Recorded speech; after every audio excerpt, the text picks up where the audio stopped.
So guys, first of all, welcome to all of you. And one of the most important thing कि आज जो है हमारा Haryana ADO batch हम start करेंगे, लेकिन उससे पहले बैच स्टार्ट करना है वो इम्पोर्टेंट है, लेकिन बैच के अंदर करवाया क्या जा रहा है वो बहुत इंपॉर्टेंट है। मींस कि जैसा आप सब जानते हैं कि कोई भी एग्जाम आपका क्रैक करना है तो उसके लिए सबसे इम्पोर्टेंट है उसके सिलेबस को जानना, है ना। कोई भी कहीं भी अगर आप जा रहे हैं किसी वे के, अगर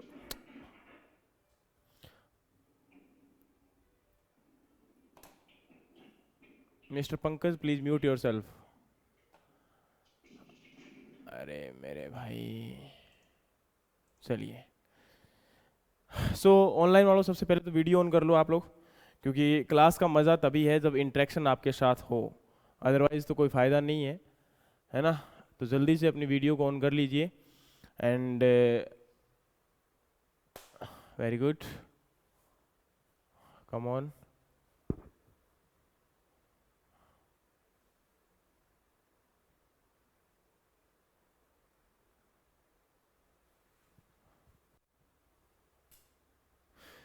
सो गाइज, हरियाणा एडीओ के अंदर जो आपका सिलेबस है उसमें क्या आ सकता है, कैसे आना है, क्या क्या चीज़ें हो सकती है, अभी तक आपका सिलेबस ना उन लोगों ने दिया है और हो सकता है आने वाले टाइम में ना भी दें या दें। तो दो तीन चीज़ें हैं जिनको हम देख सकते हैं, जिनको हम समझ सकते हैं कि शायद हमारा जो भी सिलेबस होगा वो क्या होने वाला है ना। उसको हम जस्ट ये है कि हमारे जो प्रीवियस ईयर एग्जाम है और एडीओ की वैकेंसी को देखते हुए उसके अकॉर्डिंग जो हमारा सिलेबस है उसी को हम देखेंगे यहाँ पर, है ना। तो आप ये समझिए कि आपका सिलेबस के अंदर क्या क्या रहने वाला है ना। तो उन चीज़ों को हम देख लेते हैं, एक बार सारा का सारा समझ लेते हैं।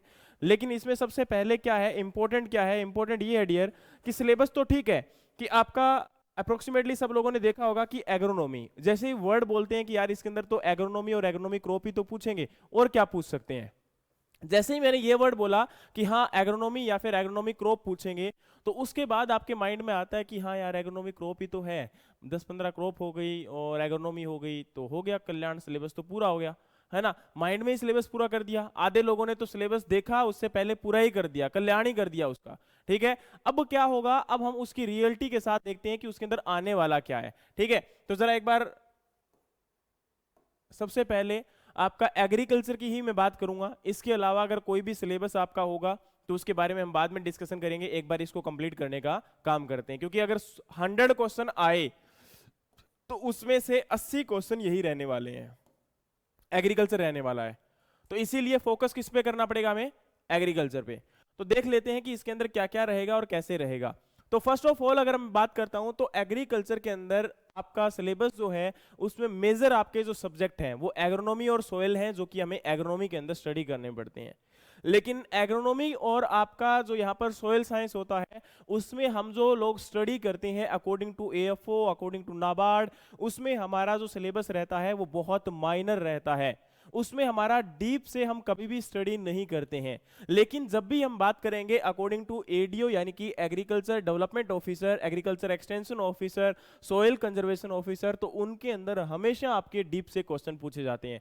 अगर आपने लेवल चेक करना है कि आप आइडेंटिफाई करना चाहते हो तो आप एक काम करना, ज्यादा कुछ नहीं करना है, पंजाब एडीओ के जो एग्जाम हुए हैं उनको देख लेना, उसके बाद आपका आंध्र प्रदेश के अंदर एडीओ का एग्जाम हुआ है उसको देख लेना। अब आप लोग बोलोगे सर हरियाणा एडीओ से उनका क्या रिलेशनशिप, उनका रिलेशनशिप ये ऐसा है कि पोस्ट का जो लेवल होता है ना उस लेवल को जो आपका डिनोमिनेट करते हैं, वहां पर जो लोग बैठे हुए हैं वो सेम लेवल से थिंकिंग उसी के अकॉर्डिंग क्या करते हैं, एग्जाम को सेट करने का काम करते हैं। समझ में आया।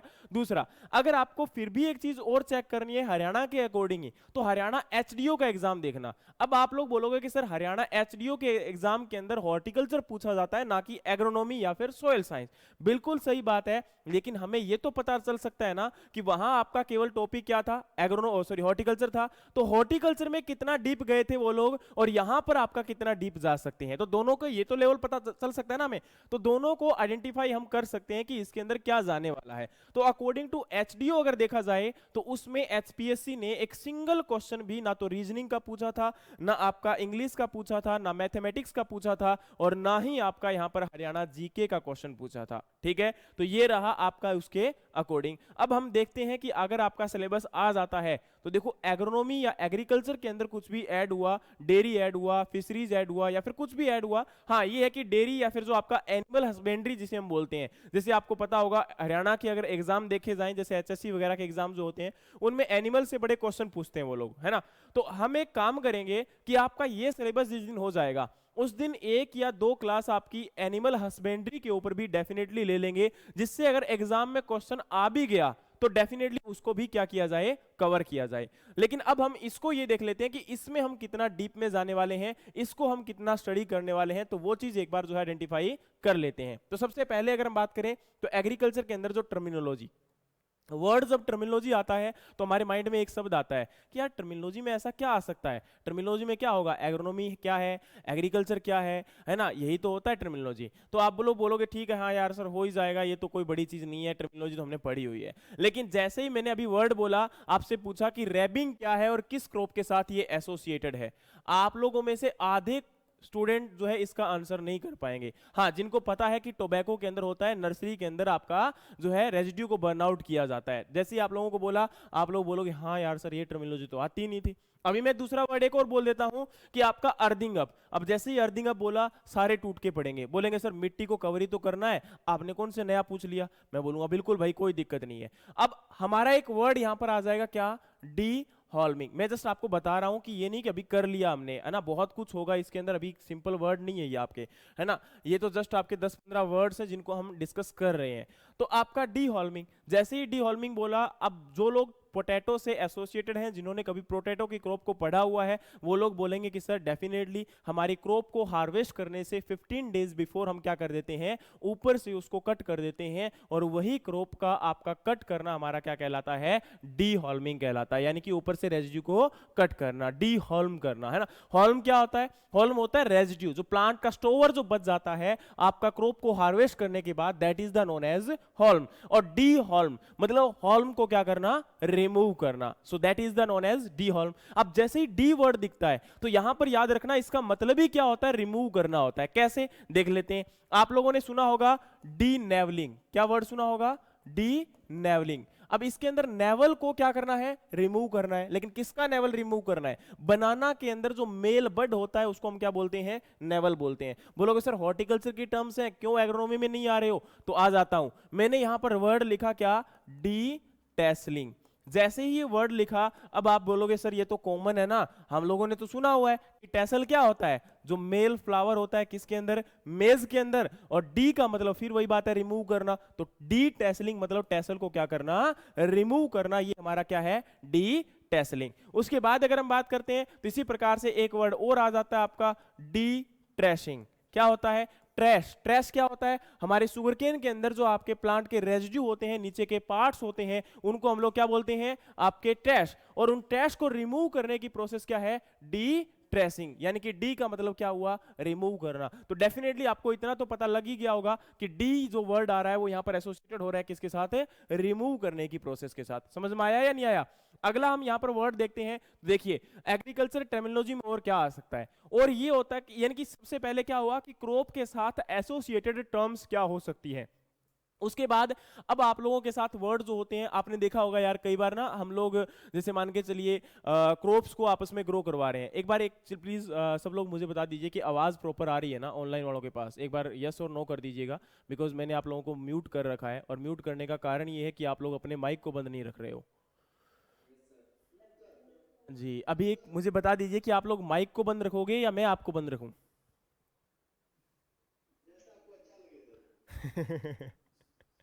अरे अच्छा तो ठीक है, मुझे यह बता दो कि आपका माइक बंद रखूं या आपको, या फिर मैं बंद रखूं। ठीक है, आप बेटर रहेगा आप रख लो, क्योंकि उससे क्या होगा आप क्वेश्चन आंसर कर सकते हो। तो मैं भी यही चाहता हूं कि कम से कम यस और नो आप लोग करते रहें, है ना। और जिनके बैकग्राउंड में नॉइस है, प्लीज आपसे हम्बल रिक्वेस्ट है आप अपने माइक को म्यूट रख लें, है ना, क्योंकि बार बार आप डिस्टर्ब जो कर रहे हो, आपकी आवाज यहाँ पर ऑफलाइन वाले भी सुन रहे हैं और आप यहाँ पर ऑनलाइन वालों को भी डिस्टर्ब कर रहे हो, तो मैं भी यहाँ पर डिस्टर्ब हो रहा हूँ, तो डेफिनेटली आपको पढ़ा नहीं पाऊंगा अच्छे से। तो इससे बेटर ये है कि आपके बैकग्राउंड में अगर नॉइस है तो आप इसको म्यूट करके रखें, है ना। वही लोग बोलें जिनके बैकग्राउंड में नॉइस नहीं है। हैं। चलिए, तो एग्रीकल्चर जब टर्मिनोलॉजी की बात आ रही है तो उसमें हमने क्या बोला कि अब इसमें और क्या क्या आ सकता है। अब देखो, आप लोगों ने सुना होगा एंटागोनिस्टिक इफेक्ट, है ना, सिनर्जिस्टिक इफेक्ट, सुने कि नहीं सुने? उन इफेक्ट को भी हम किसके अंदर काउंट करते हैं? आपके एग्रीकल्चर टर्मिनोलॉजी में। अब टर्मिनोलॉजी जब वर्ड आता है तो इसके साथ और भी बहुत सारे वर्ड्स आ जाते हैं, जैसे आपके इमस्कुलेशन प्रोसेस, कुछ प्रोसेस होती हैं, कुछ नेम होते हैं, वो भी इसी में आ जाते हैं। दूसरा, आप लोगों ने देखा होगा एग्री सिल्वीकल्चर, एग्री हॉर्टिकल्चर। अब देखो, फॉरेस्ट्री कभी भी आपका आएगा नहीं किसमें? एडीओ के अंदर। लेकिन फॉरेस्ट्री से एसोसिएटेड टर्म्स अगर एग्री सिल्वीकल्चर वो पूछना चाहें, क्यों पूछना चाहेंगे, रीजन क्या हो सकता है? तो इसमें रीजन ये होता है डियर कि अभी प्रेजेंट टाइम में आप सब लोग जानते हैं एनवायरमेंट क्या हो रहा है, चेंज हो रहा है। और एनवायरमेंट अगर चेंज हो रहा है तो उसके अकॉर्डिंगली हरियाणा गवर्नमेंट ही नहीं, पूरा ऑल ओवर इंडिया में हम लोग क्या कर रहे हैं? एनवायरमेंट को प्रोटेक्ट करने की कोशिश कर रहे हैं।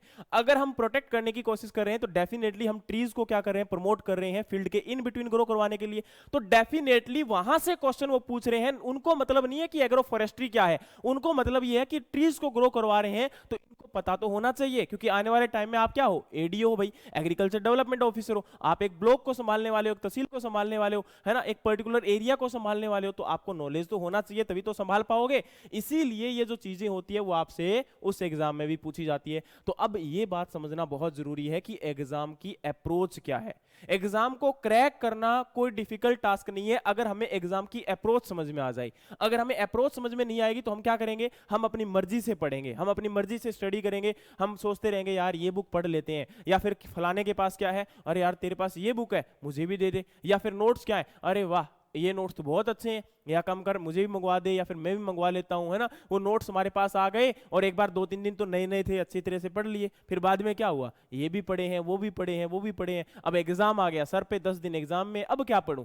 अब भाई सारे के सारे साथ में लेके एक बेड पे बैठ जाते हैं, अब पढ़ लो। किसको पढ़ेंगे? अब 2 घंटे इसको पढ़ना है, आधा घंटा इसको पढ़ना है, 10 मिनट इसको पढ़ना है, इतने में मोबाइल पे एक नोटिफिकेशन आता है ना, खाना खाया, तो वो फिर खाना खाने लग जाते हैं उसमें, ना, वापस आ जाते हैं।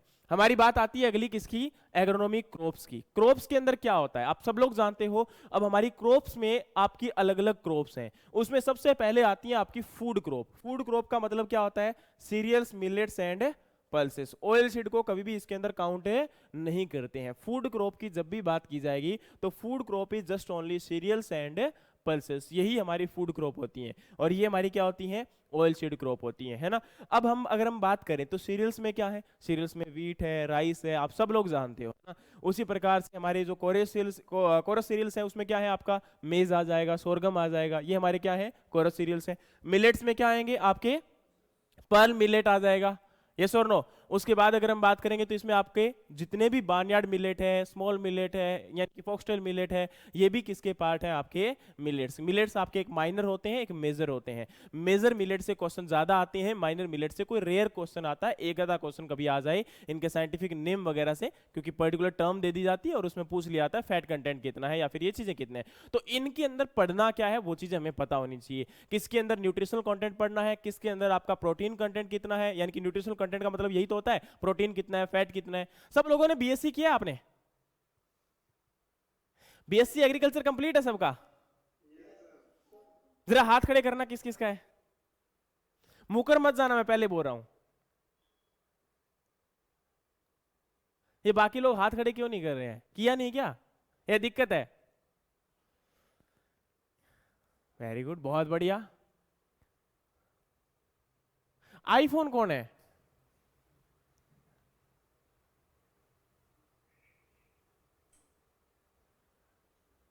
आईफोन कौन है भाई?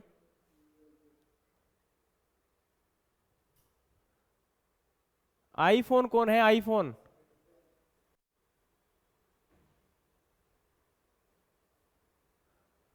मेरे भाई, आईफोन कौन है?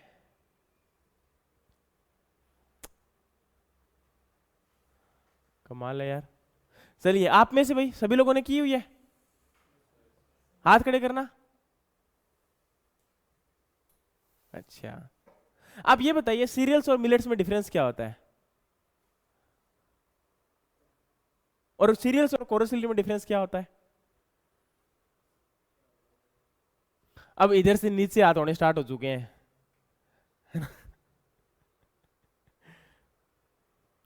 हाँ जी सर, ये भी होता है क्या? हाँ जी।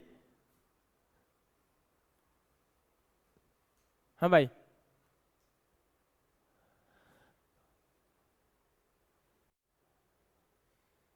ऑनलाइन में बैंक, बैंक कोतवाल,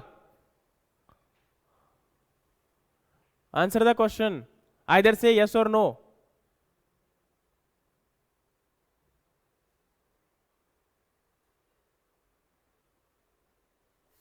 रमनदीप, नहीं है क्वेश्चन का आंसर? सुनो भाई, टाइम पास ऐसे ही होता रहेगा नहीं तो। देखो आपका क्या होता है, जब भी हम बात करते हैं सीरियल्स, कोरस सीरियल्स, मिलेट्स, है ना, इनको डेफिनेटली हम लोगों ने पढ़ा था, लेकिन हम आइडेंटिफाई करना भूल गए थे, है ना। हम लोगों ने पढ़ा जरूर, हमारे टीचर्स ने बताया जरूर, ठीक है, और हो सकता है उन्होंने डिफरेंस नहीं बताया हो, उन्होंने नॉर्मली बोल दिया हो। आपने पूछा होगा सीरियल क्या है, कोरस सीरियल क्या है, उन्होंने बोला सीरियल ये क्रॉप होती है, कोरस सीरियल ये होती है, मिलेट्स ये होती है, और जैसे ही ये बताई आप लोगों ने आइडेंटिफाई कर लिया, ठीक है भी, हाँ होती है, और समझ लिया, ठीक है। तो लेकिन क्या होता है, देखो कोरस सीरियल्स की और मिलेट्स की और सीरियल्स की बात करें, सभी की फैमिली क्या है? ग्रैमिनी, ठीक है, या फिर इसको पोएसी फैमिली भी बोलते हैं। तो डिफरेंस तो हमें तो कोई लगा नहीं भाई, है ना। अब दूसरा डिफरेंस जान लेते हैं। इसमें से क्या हुआ, दो कैटेगरीज निकाली गई, होते सारे के सारे क्या है? सीरियल्स ही हैं, है ना। सारे के सारे क्या होते हैं? सीरियल्स ही होते हैं। मिलेट्स भी सीरियल है और कोरस सीरियल भी मिलेट्स है। लेकिन कोरस सीरियल्स को अलग इसलिए किया गया क्योंकि इनका जो सरफेस होता है वो क्या होता है? रफ होता है। क्या होता है? इनका सरफेस रफ होता है। दूसरा, मिलेट्स को अलग क्यों किया गया? मिलेट्स के अंदर क्या होता है? ड्रोट टॉलरेंट कंडीशन जो होती है वो क्या होती है? ज्यादा होती है। उनके अंदर ड्रोट टॉलरेंट जो कैपेबिलिटी होती है वो क्या होती है? ज्यादा होती है। तो केवल एक डिफरेंस है? नहीं, डिफरेंस मिलेट्स में और भी है। वो क्या है? देखो, मिलेट्स का अगर आप प्रोसेसिंग करते हो, प्रोसेसिंग मतलब आप लोग उसको जो है एक बार हार्वेस्टिंग करने के बाद उसकी जब स्टोरेज करते हो, स्टोरेज करने के बाद इसका अगर फ्लोर बना रहे हो, आटा बना रहे हो, तो आटा बनाने के बाद इसको अगर आप स्टोरेज करते हो तो उसके बाद आप लॉन्ग टाइम तक उसको प्रिजर्व नहीं कर सकते हो। तो ये क्या है, आपका जो ग्रेन का जो फ्लोर होगा वो जल्दी क्या हो जाएगा? खराब हो जाएगा, इसमें से स्मेल आना स्टार्ट हो जाएगा। एक तो ये डिफरेंस हुआ। दूसरा एक और भी है, इनको खाने के बाद इनको डाइजेस्ट करने के लिए एनर्जी की रिक्वायरमेंट ज्यादा होती है। वो बात है ना, सुनिए ना आपने, कि अमीर लोग जो है किसके लिए चलते हैं? अपना खाना पचाने के लिए चलते हैं, और गरीब किसके लिए चलते हैं? खाना बनाने के लिए, है ना, खाना लेने के लिए। तो वही बात है, यहां पर क्या है कि आपको डाइजेस्ट करने के लिए ज्यादा एनर्जी की रिक्वायरमेंट होगी। आप अगर आज से 10 साल पहले, 15 साल पहले जाओगे तो हमारे गांव के अंदर आपका फूड जो कंज्यूम किया जाता था, ज्यादातर मिलेट्स को कंज्यूम किया जाता था। लेकिन आज हम जो है इस कंडीशन के अंदर नहीं है कि उसको कंप्लीटली रोज डेली डाइट के अंदर लेके आ सकें। दूसरी बात, इसका जो टेस्ट होता है वो कुछ दिनों के बाद सही नहीं लगता है हमारे सीरियल्स को, इसीलिए हम लोग ज्यादा कंज्यूम करते हैं। समझ में आया? इसीलिए इनका जो डिफरेंस होता है वो ये होता है। पता, डेफिनेटली पता होता है, लेकिन आंसर करने के लिए हमारे अंदर हिम्मत नहीं होती। सबसे पहली बात तो ये है कि यार ये डिफरेंस भी हो सकता है क्या। दूसरी बात, हमने कभी आइडिया ही नहीं लगाया होता कि ये डिफरेंस भी हम सोचेंगे कि नहीं सोचेंगे। समझ में आया? चलिए अगली बात करते हैं पल्सेस की। तो पल्सेस सारी की सारी लेग्यूमिनेसी क्रॉप जो आप बिलोंग करती हैं, फेबेसी बोल दो, लेग्यूमिनेसी बोल दो, और इसकी सब फैमिली भी होती है। कौन सी? पेपलिनियोसी। ठीक है, अगर आपसे एग्जाम में कभी पूछ ले, डोंट वरी, हम करेंगे इनको वन बाय वन, लेकिन अभी मैं आपको जस्ट बता रहा हूं कि इसके अंदर क्या है। इनका जब क्लासिफिकेशन करेंगे तब हम इनके आइडेंटिफाई करेंगे। लेकिन अभी हमें पता है कि जिनकी रूट में क्या होता है? नोड्यूल होते हैं। जिनकी रूट में क्या होते हैं? नोड्यूल होते हैं। और नोड्यूल जो हैं उनके अंदर क्या होते हैं? माइक्रो ऑर्गेनिज्म होते हैं। और ये माइक्रो ऑर्गेनिज्म क्या करते हैं? नाइट्रोजन फिक्सेशन करते हैं। कहां से करते हैं? एनवायरमेंट से करते हैं। और एनवायरमेंट से नाइट्रोजन फिक्सेशन करके क्या करेंगे? ये सोइल में नाइट्रोजन प्रोवाइड करवाएंगे। सो हमारे ये क्या है? लेग्यूमिनेस क्रॉप है। समझ में आया या नहीं आया? चलिए अब हम जो बात करते हैं ऑयल सीड की करते हैं। ऑयल सीड में टोटल आपकी 9 कमर्शियल ऑयल सीड क्रॉप है। 9 में से 7 आपकी एडिबल है, 2 आपकी नॉन एडिबल है। एडिबल मतलब जो खा सकते हैं, नॉन एडिबल मतलब जिनको आप नहीं खा सकते हैं, है ना। तो आपकी 7 एडिबल जो है और नॉन एडिबल, नॉन एडिबल को बता देते हैं, 7 एडिबल तो फिर आपको पता ही है ना। चाहे मस्टर्ड है आपका, ये सारी के सारी क्या है इनके अंदर? मस्टर्ड, सनफ्लावर, ये क्या है? हमारी एडिबल है, इनको खा सकते हो। सनफ्लावर, सैफफ्लावर, है ना। इसके बाद अगर हम बात करें तो नॉन एडिबल में क्या आ जाएगा? एक तो नाइजर आ जाएगा, एक आपका कैस्टर आ जाएगा, एक तो अरंडी आ जाएगा और एक आपका नाइजर आ जाएगा। ये दो जो आपकी क्रॉप होती है इनको आप कभी भी खा नहीं सकते हो। अगर इनको खाओगे तो डेफिनेटली क्या हो जाएगा आपका, आप लोगों के लिए टॉक्सिक होंगे, है ना। इनके अंदर क्या होता है, टॉक्सिक कंपाउंड प्रेजेंट होता है, इनके अंदर क्या होता है आपका टॉक्सिक कंपाउंड प्रेजेंट होता है। सो ये आपके लिए क्या है, हार्मफुल है। नेक्स्ट अगर हम बात करें तो हमारी कैश क्रॉप। अब कैश क्रॉप में क्या है, आपकी फाइबर क्रॉप जो है वो क्या है, आपकी कैश क्रॉप है। आपकी फाइबर क्रॉप क्या है, यहाँ पर है कैश क्रॉप है। उसके बाद अगर हम बात करें तो आपकी जैसे फाइबर में क्या आ जाएगा, कॉटन आ जाएगा, जूट आ जाएगा, ये हमारी क्या है, आपकी फाइबर क्रॉप है। उसी प्रकार से आपका अगर हम बात करें तो शुगर केन क्या है, आपकी कैश क्रॉप है। अब बोलोगे सर शुगर केन जो है कैश क्यों है, तो सीधी सी बात है, आप लोगों के पास एक ही लैंग्वेज होती है कि सर हार्ड अर्न आपका जो कैश जिससे हमें मिलता है वो हमारी क्या है, कैश क्रॉप है। तो मेरा क्वेश्चन ये उठता है कि अगर वीट को बेच के आओगे तो क्या मिलेंगे आपको, चप्पल मारेंगे क्या।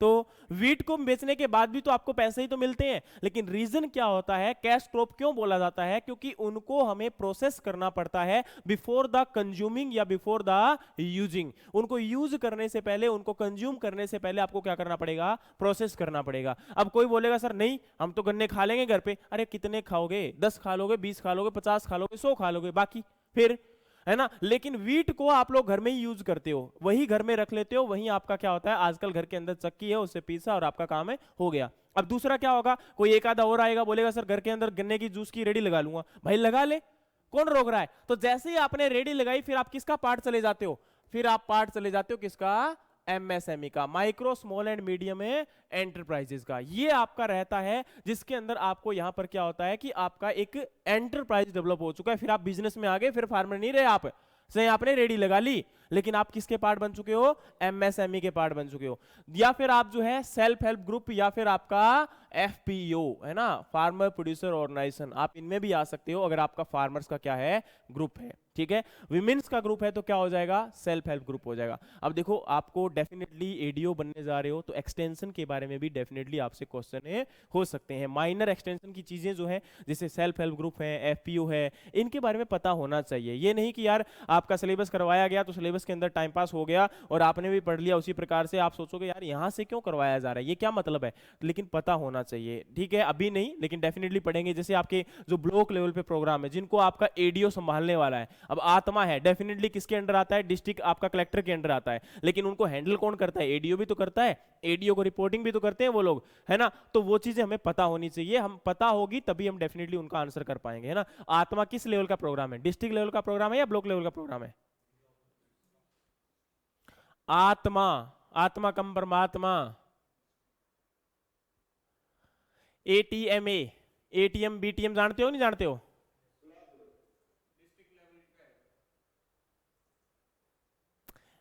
भाई आत्मा किस लेवल का प्रोग्राम है, ब्लॉक लेवल या आत्मा लेवल, और सॉरी डिस्ट्रिक्ट लेवल।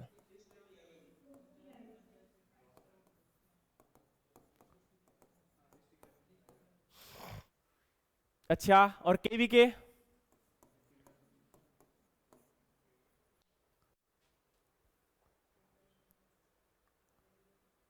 केवीके किस लेवल का है,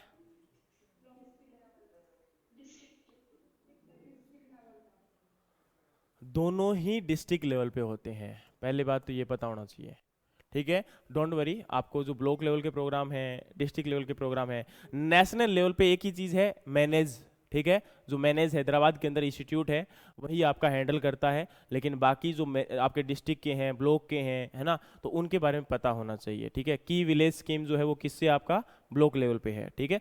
तो हमें पता होना चाहिए कि कहाँ से ब्लॉक लेवल पे क्या है, विलेज लेवल से क्या है। डेफिनेटली अगर पता होगा तो आंसर कर पाएंगे, अदरवाइज नहीं कर पाएंगे ना, क्योंकि एग्जाम में इतने माइनर क्वेश्चन तो पूछ ही सकते हैं ना कि भाई ये किस लेवल का प्रोग्राम है। डेफिनेटली आप एडीओ बनने जा रहे हो और एडीओ बनने के लिए आपको कम से कम एक ब्लॉक को या एक आपका तहसील को तो हैंडल करना पड़ेगा ना, डिस्ट्रिक्ट को तो चलो नहीं हैंडल करना होता, लेकिन ब्लॉक को जरूर हैंडल करने का पड़ेगा। और ब्लॉक को हैंडल करना पड़ेगा तो आपके किसको, एक्सटेंशन के, आपका काम क्या होता है, एक्सटेंशन का ही तो होता है कि फार्मर को गाइड करना, और एक्सटेंशन का काम है तो डेफिनेटली आपको एक्सटेंशन के बारे में क्या होना चाहिए, पता होना चाहिए। अब देखो वो सिलेबस में कहीं भी डिस्कस नहीं किया जाएगा, मैं आपको सिंपल सी बात बोलता हूं, आपका अगर सिलेबस आ भी गया ना तो उसके अंदर भी लिख के देता हूं मैं आप लोगों से, कभी भी वो इस चीज को मेंशन नहीं करेंगे।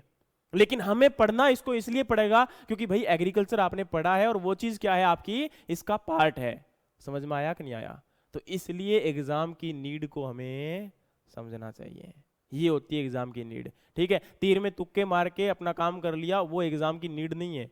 उसे कहते हैं कि ठीक है आप भाग रहे थे, भागते भागते वो कहते हैं किसी के लठ लग गया, वो अलग बात है, लेकिन ऐसे नहीं करना है आपको, काम एक प्रॉपर वे के साथ करना है। अगर रेगुलर आप हैं, डेफिनेटली इतना बोल सकता हूं कि आपकी क्लासेस के अंदर जो करवाया जा रहा है आपने उसको भी डिस्कस कर लिया तो 100 में से 60 to 70% क्वेश्चन तो वही आपको मिल जाएंगे जो आपकी क्लास में हम करेंगे। ठीक है, इतना कॉन्फिडेंस के साथ इसलिए बोल सकता हूं क्योंकि उसको इस लेवल पे आपको करवा दूंगा। बट ये चीज है कि आपको भी उसी लेवल का डेडिकेशन देना पड़ेगा। ये नहीं कि क्लास में आए हो काम चल रहा है कहीं और, है ना, तो फिर दिक्कत है। या फिर आप एक दिन आ रहे हो क्लास में, दूसरे दिन नहीं आ रहे हो, तो फिर मेरे पास कोई चारा नहीं है, ऑप्शन नहीं है डेफिनेटली, है ना। तो ये है। चलिए भाई, इसके बाद अगर हम बात करें तो आपका है पल्सेस, ऑयल शीट और कैश क्रॉप। कई बार क्या होता है कि हम क्लासेस लगाते लगाते ना थक जाते हैं कि यार, है ना, आज तो थक गए, आज छोड़ देते हैं आधी क्लास, कौन सा महाभारत खत्म हो जाएगी, है ना, और ये टॉपिक में से कौन सा क्वेश्चन आ जाएगा। और कई बार क्या होता है वही टॉपिक में से क्वेश्चन उठ के आया होता है, उतना ही बेसिक। और एक सिंपल सी बात और बता दूं, इसको अगर कर लिया, इतना सिलेबस अगर कर लिया, किसी भी एग्जाम में चले जाना, इससे डीप में कभी कोई एग्जाम में सिलेबस नहीं पूछेगा जितना डीप में इस लेवल पे कर लेंगे। एग्रोनॉमी, आपका सोयल साइंस, जितना डीप में हम यहाँ करेंगे, जितना इरिगेशन डीप यहाँ करेंगे, जितना वीड डीप में यहाँ करेंगे, जो सिलेबस यहाँ पढ़ेंगे वो सिलेबस हर एग्जाम के लिए इंपॉर्टेंट होगा, लेकिन उतना डीप में कभी कोई नहीं पूछेगा, आपका हर एग्जाम कवर हो जाएगा। अगर आप यूपीएससी के लिए भी जाओगे ना, उस टॉपिक में उससे डीप कोई क्वेश्चन नहीं पूछ सकता, ये ध्यान रखना। ये नहीं कि मैं आपको बनाने के लिए या बात करने के लिए बोल रहा हूं, आप चेक कर लेना, आपका यूपीएससी का पेपर चेक कर लेना, उसके अंदर क्वेश्चंस चेक कर लेना, या फिर मेरे पास ले आना, मैं दिखा दूंगा आपको स्क्रीन के ऊपर ही।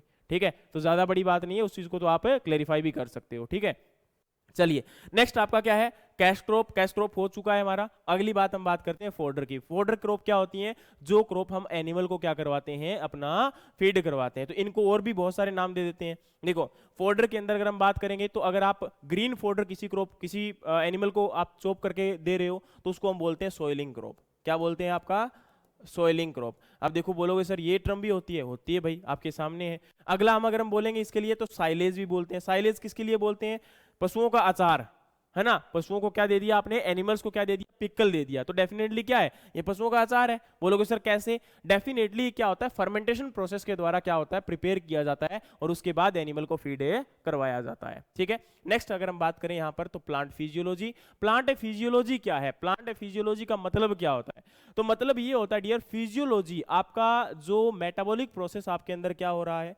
आपका प्लांट के अंदर ब्रांचेस जो हैं, या प्लांट के अंदर जो स्टेम है, रूट है, ये क्या फंक्शन परफॉर्म कर रहे हैं, तो कंप्लीट उसके फंक्शंस को आइडेंटिफाई करना। बोलोगे सर ये क्वेश्चन आ सकते हैं, इसमें से डायरेक्टली कभी कोई क्वेश्चन नहीं आते हैं, इनडायरेक्टली क्वेश्चंस आते हैं। बोलोगे सर कैसे, आपका कौन सी क्रॉप सेल्फ पोलिनेटेड है, कौन सी क्रॉप आपकी क्रॉस पोलिनेटेड है, वहां से आपके क्वेश्चंस होंगे। उसके बाद कौन सी क्रॉप आपकी C4 है, कौन सी क्रॉप C3 है, वहां से आपके क्वेश्चंस होंगे। कौन सी क्रॉप के अंदर रेस्पिरेशन आपका जो है उसके अकॉर्डिंग आपका क्लाइमेट्रिक क्रॉप है, कौन सी नॉन क्लाइमेट्रिक क्रॉप है, कौन सी क्रॉप के अंदर आपका जो है, यहाँ पर अगर हम बात करें तो आपका अगर दे रहे हैं जिसके आपका क्रॉप का एक चीज ध्यान रखना कि जैसे इसके अंदर क्रॉप में जो फिजियोलॉजिकल आप फंक्शन पढ़ोगे तो उसमें बहुत सारी जो चीजें होती है वो हमें डिनाई भी करनी पड़ेंगी, छोड़नी पड़ेंगी, क्योंकि किसी भी क्रॉप के अंदर क्रेब साइकिल को आप नहीं पढ़ोगे, है ना। जो आपका फोटोसिंथेसिस के अंदर क्रेब साइकिल है आपके, है ना, ग्लाइकोलाइसिस का पूरा साइकिल है, वो नहीं पढ़ना है हमें, क्योंकि अगर उसको पढ़ने लग गए तो फिर तो बहुत डीप में चले जाएंगे, है ना, वो नहीं आपके एग्जाम में आएगा। लेकिन क्या पढ़ना है और क्या छोड़ना है ये भी हमें आइडेंटिफाई इसमें करना पड़ेगा। उसके बाद आता है एग्रोमेट्रोलॉजी। मेट्रोलॉजी का मतलब क्या होता है, क्लाइमेट का स्टडी करना, लेकिन क्लाइमेट का स्टडी करना with respect to agro. Agro मतलब क्या होता है, फील्ड क्रॉप, किसके अकॉर्डिंग, फील्ड क्रॉप। तो याद रखना फील्ड क्रॉप के आपके अकॉर्डिंग क्लाइमेट का स्टडी करना क्या है, आपका एग्रोमेट्रोलॉजी है। तो वो हमारा क्या रहेगा आपका, इसके अंदर अगर हम बात करें तो आप लोगों ने देखा होगा क्लाइमेट जो होते हैं, क्लाइमेट के अंदर फैक्टर होते हैं, टेम्परेचर है, सनलाइट है, ह्यूमिडिटी है, रेडिएशन है ना, इनका आपका क्या रोल है, तो वो हमारा रहेगा। इसके अंदर आपके जो क्लाउड्स हैं, डिफरेंट रेनफॉल है, प्रेसिपिटेशन है, उनका आपका क्या रोल रहेगा, क्या साइज होता है, वो आपके आ जाते हैं। आपके एरिया में क्या है, और उसके बाद यहाँ पर एक मैंने लिखा नहीं है, लेकिन यहाँ पर एग्रोमेट्रोलॉजी के बाद एक चीज और आती है, एग्रो क्लाइमेटिक जोन एंड आपका एग्रो इकोलॉजिकल जोन।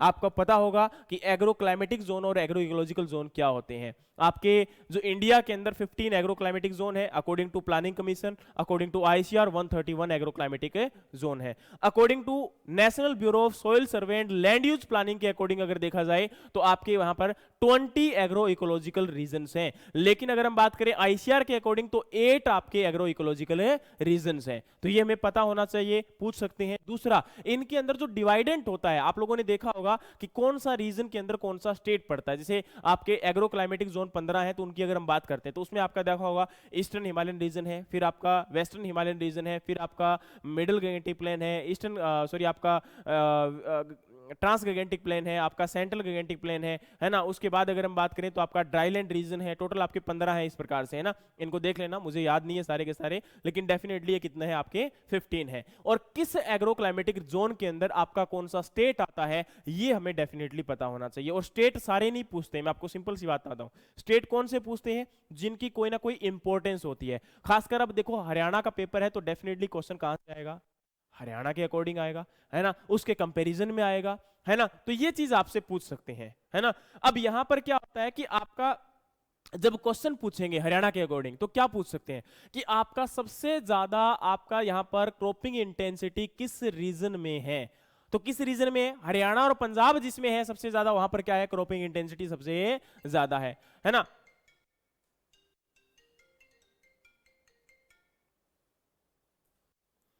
वहां पर क्या है आपका? क्रॉपिंग इंटेंसिटी सबसे ज्यादा। एक सेकंड रुकना डियर।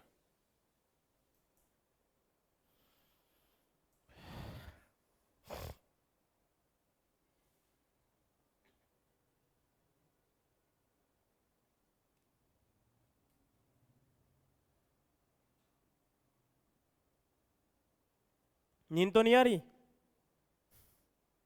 हम्म, इन बाकी लोगों को नहीं आ रही क्या, या दो तीनों को ही आ रही है?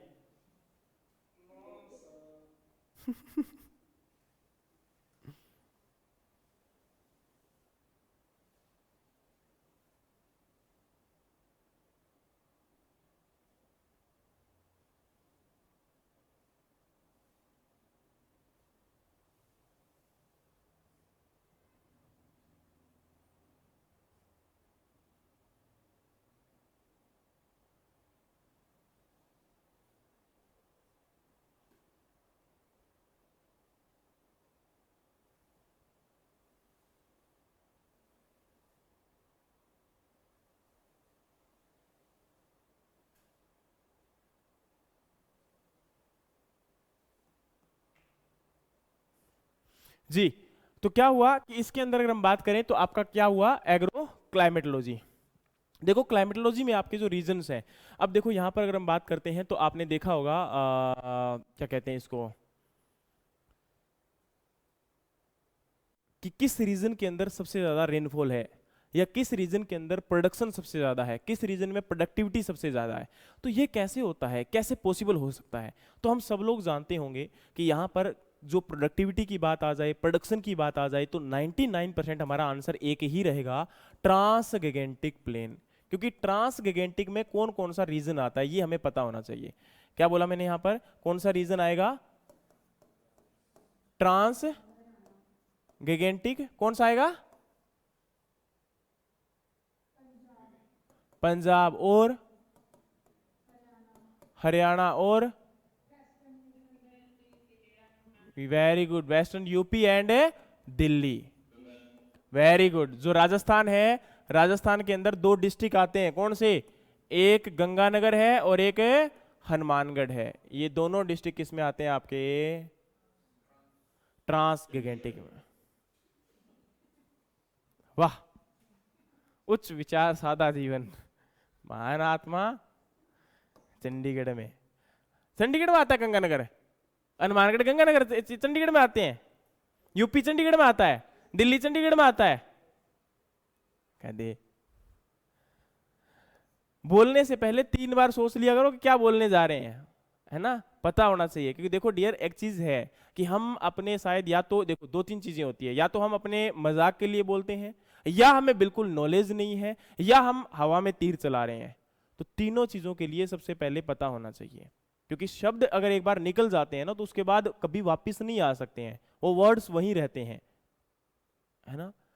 आपके वर्ड्स, आपके माइंड, इनकी नेगेटिविटी, आपकी इनकी पॉजिटिविटी आपके सराउंडिंग में होती है, जितना आप रखते हो उसी के अकॉर्डिंग वर्क होता है, ठीक है। दिस इज ए, कह सकते हो कि ट्रू फैक्ट है आपका, इसमें कोई वो नहीं है। आप हमेशा अगर आप नेगेटिव हो रहे हो, आप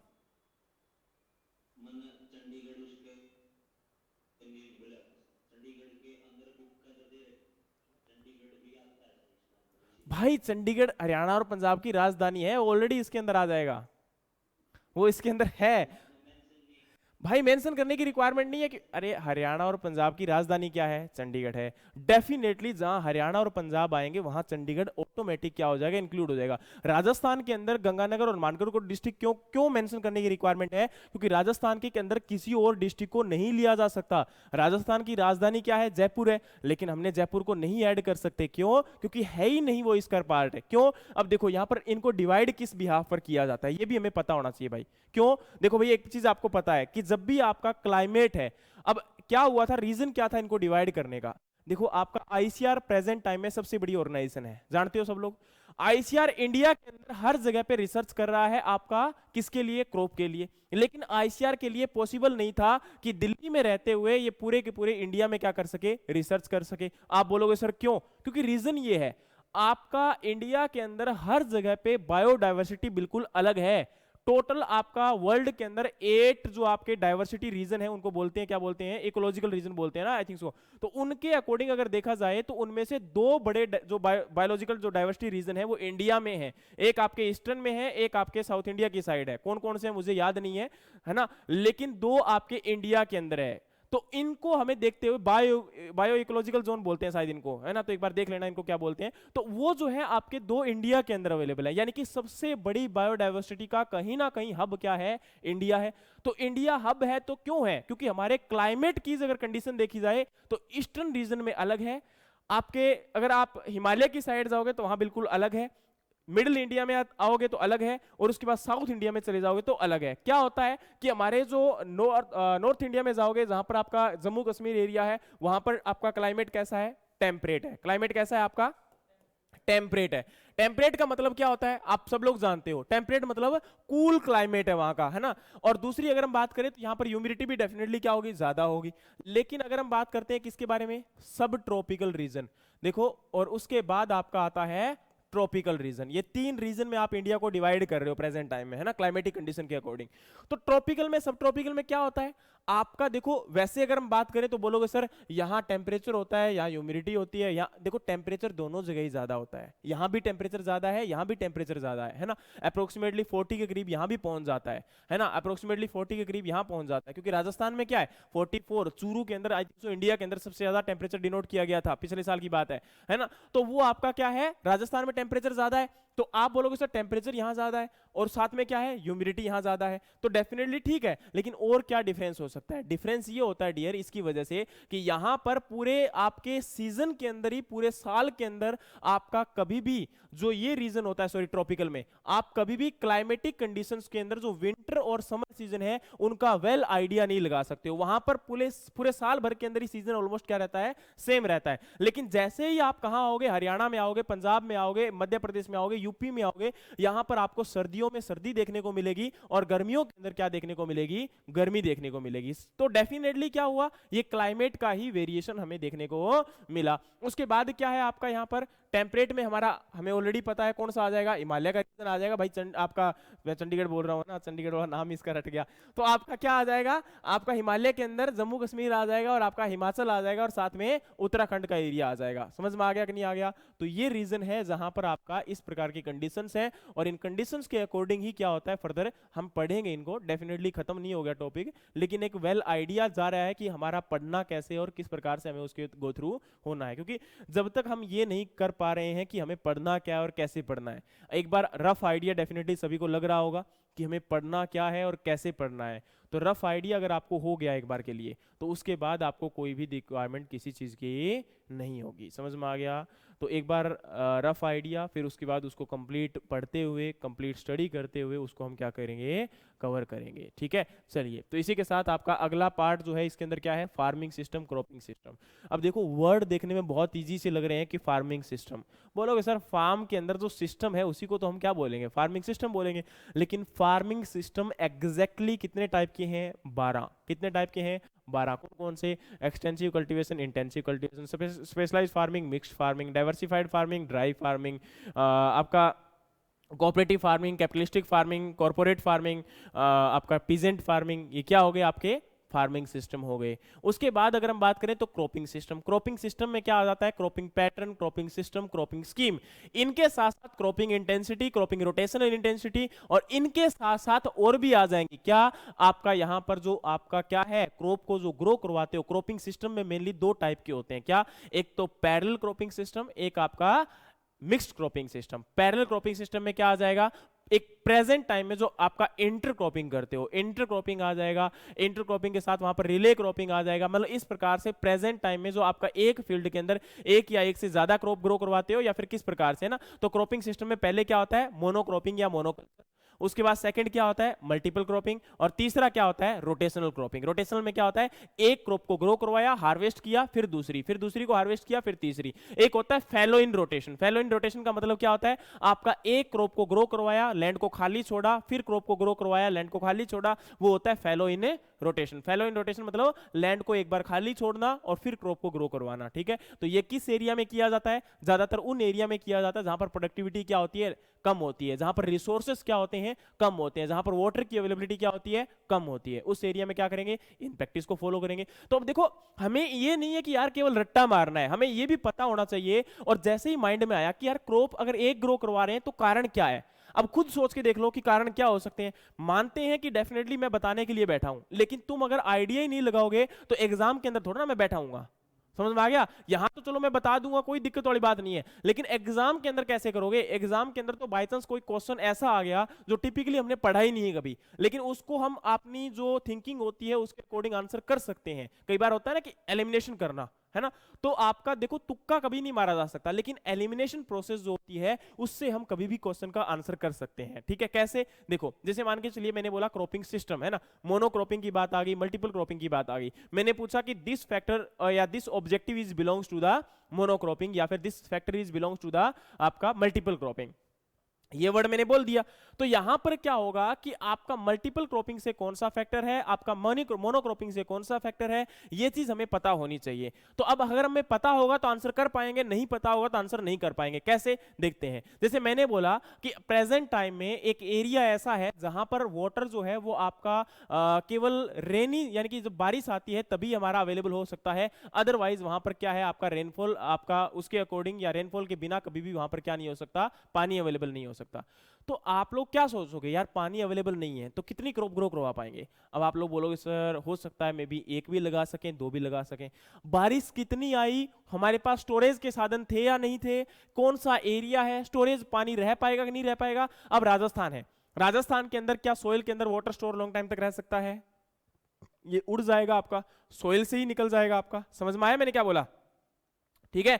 दूसरा अगर हम बात करते हैं तो आप लोगों ने देखा होगा कि अगर हम बात करें तो वाटर के अंदर आपका रिक्वायरमेंट कितनी है, क्रॉप कौन सी ग्रो करवा रहे हो। अगर आपने राइस ही पहली बार में लगा ली तो क्या बाद में पानी अवेलेबल हो पाएगा? अब छत्तीसगढ़ है, छत्तीसगढ़ के अंदर अगर हम बात करते हैं तो आपने सुना होगा इसको हम बोल ऑफ आपका राइस बोलते हैं। इंडिया के अंदर क्या है, ये आपका बोल ऑफ राइस है। और बोल ऑफ आपका शुगर कौन सा है वर्ल्ड में? क्यूबा। और बोल ऑफ राइस वर्ल्ड में क्या है?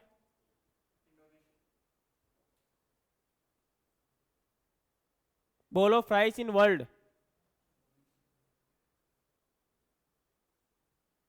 Taiwan, China, Indonesia, Philippines, Japan. पक्का लॉक कर दिया जाए? कर दो फिर। नेक्स्ट क्या है हमारा, क्रॉपिंग सिस्टम। तो क्रॉपिंग सिस्टम में पता लग गया ना किस प्रकार से क्वेश्चन होंगे, तो वो हमें सारा का सारा पढ़ना है। इसके अंदर जितनी भी टर्मिनोलॉजी है सारी कवर कर दी जाएंगी। कौन सी? जैसे स्मोदर क्रॉप है, कवर क्रॉप है, नर्स क्रॉप है, तो आपका ऑगमेंटिंग क्रॉप है, सिनर्जेटिक क्रॉप है, वो सारी कहानी यहीं खत्म होती है। क्रॉपिंग सिस्टम समझ में आ गया? तो क्रॉपिंग सिस्टम वैसे 2 दिन का लेक्चर है पूरा का पूरा, अगर हम ढंग से पढ़ें तो। हाँ, वैसे अगर कवर करें तो 10 मिनट का भी नहीं है, दोनों में से एक भी आपका हो सकता है। नॉट ए बिग डील, जो आप चाहोगे वैसे हम करेंगे, नॉट ए, है ना, इसमें कोई इशू नहीं है। नेक्स्ट आपका है प्लांट ग्रोथ रेगुलेटर। अब इसमें क्या होते हैं? रेगुलेटर का मतलब क्या होता है? रेगुलेट करना, है ना। उसमें आपके हार्मोन्स आ जाएंगे, पानी आ जाएगा, कौन कौन से फैक्टर हैं जो कि ग्रोथ को अफेक्ट करते हैं यहाँ पर, है ना। तो उसमें क्या आ जाएगा? पानी आपका, यानी कि वाटर अवेलेबिलिटी कितनी है, रेनफॉल, आप सॉरी रेनफॉल बोल रहा हूँ, यहाँ पर आपका पानी के साथ और क्या हो सकता है? न्यूट्रिएंट्स हो सकते हैं, न्यूट्रिएंट्स के साथ और क्या हो सकता है? आपका हार्मोन हो सकते हैं, विटामिन हो सकते हैं, है ना। ये प्लांट की ग्रोथ को क्या करते हैं? अफेक्ट करते हैं। आपका सनलाइट है, कार्बन डाइऑक्साइड है, ऑक्सीजन है ना, एरोबिक एंड एनारोबिक कंडीशन है, माइक्रो ऑर्गेनिजम्स है, वर्मी कंपोस्ट है, फार्म यार्ड मैन्योर है, ये सब फैक्टर क्या करेंगे? हमें अफेक्ट करेंगे, है ना। ऑर्गेनिक मैटर आपका सोइल में कितना अवेलेबल है, या फिर आपका माइक्रो ऑर्गेनिजम्स कितने अवेलेबल हैं, वो क्या कर रहे हैं, सोइल के अंदर जो पीएच है वो अफेक्ट करता है, सोइल के अंदर जो फिजिकल या फिर जो उसकी प्रॉपर्टीज होती हैं, जिसके अंदर आपका टेक्सचर, स्ट्रक्चर, बल्क डेंसिटी, ये क्या अफेक्ट करेगा, सोइल का कलर अफेक्ट करेगा, है ना, क्योंकि उसके अकॉर्डिंग क्या होता है, सोइल में न्यूट्रिएंट फैक्टर अवेलेबल होते हैं कि नहीं होते हैं, वो हमारे बताएंगे। क्लाइमेटिक फैक्टर अफेक्ट करेंगे, टेंपरेचर अफेक्ट करेगा, सोल रेडिएशन इफेक्ट करेगी, ह्यूमिडिटी इफेक्ट करेगी, विंड आपका इफेक्ट करेगी, प्रेसिपिटेशन इफेक्ट करेगा, है ना। ये सारे के सारे फैक्टर क्या करने वाले हैं? इफेक्ट करने वाले हैं। और उसके बाद अगर हम बात करें यहां पर, तो आपका प्लांट ग्रोथ हार्मोन आपका काफी इंपॉर्टेंट फैक्टर रहेगा, जिसके अंदर आपके क्वेश्चन जो होते हैं पूछे जाते हैं। वैसे प्लांट ग्रोथ हार्मोन कितने हैं? हाथ खड़े करना। How many plant growth hormone are there? Very good, बहुत ही बढ़िया। हाथ खड़े कर लो, केवल हाथ खड़े कर लो रे महान आत्माओं। 5 है, पता लग जाएगा। बहुत ही बढ़िया, बहुत ही बढ़िया, सुपर, गुड।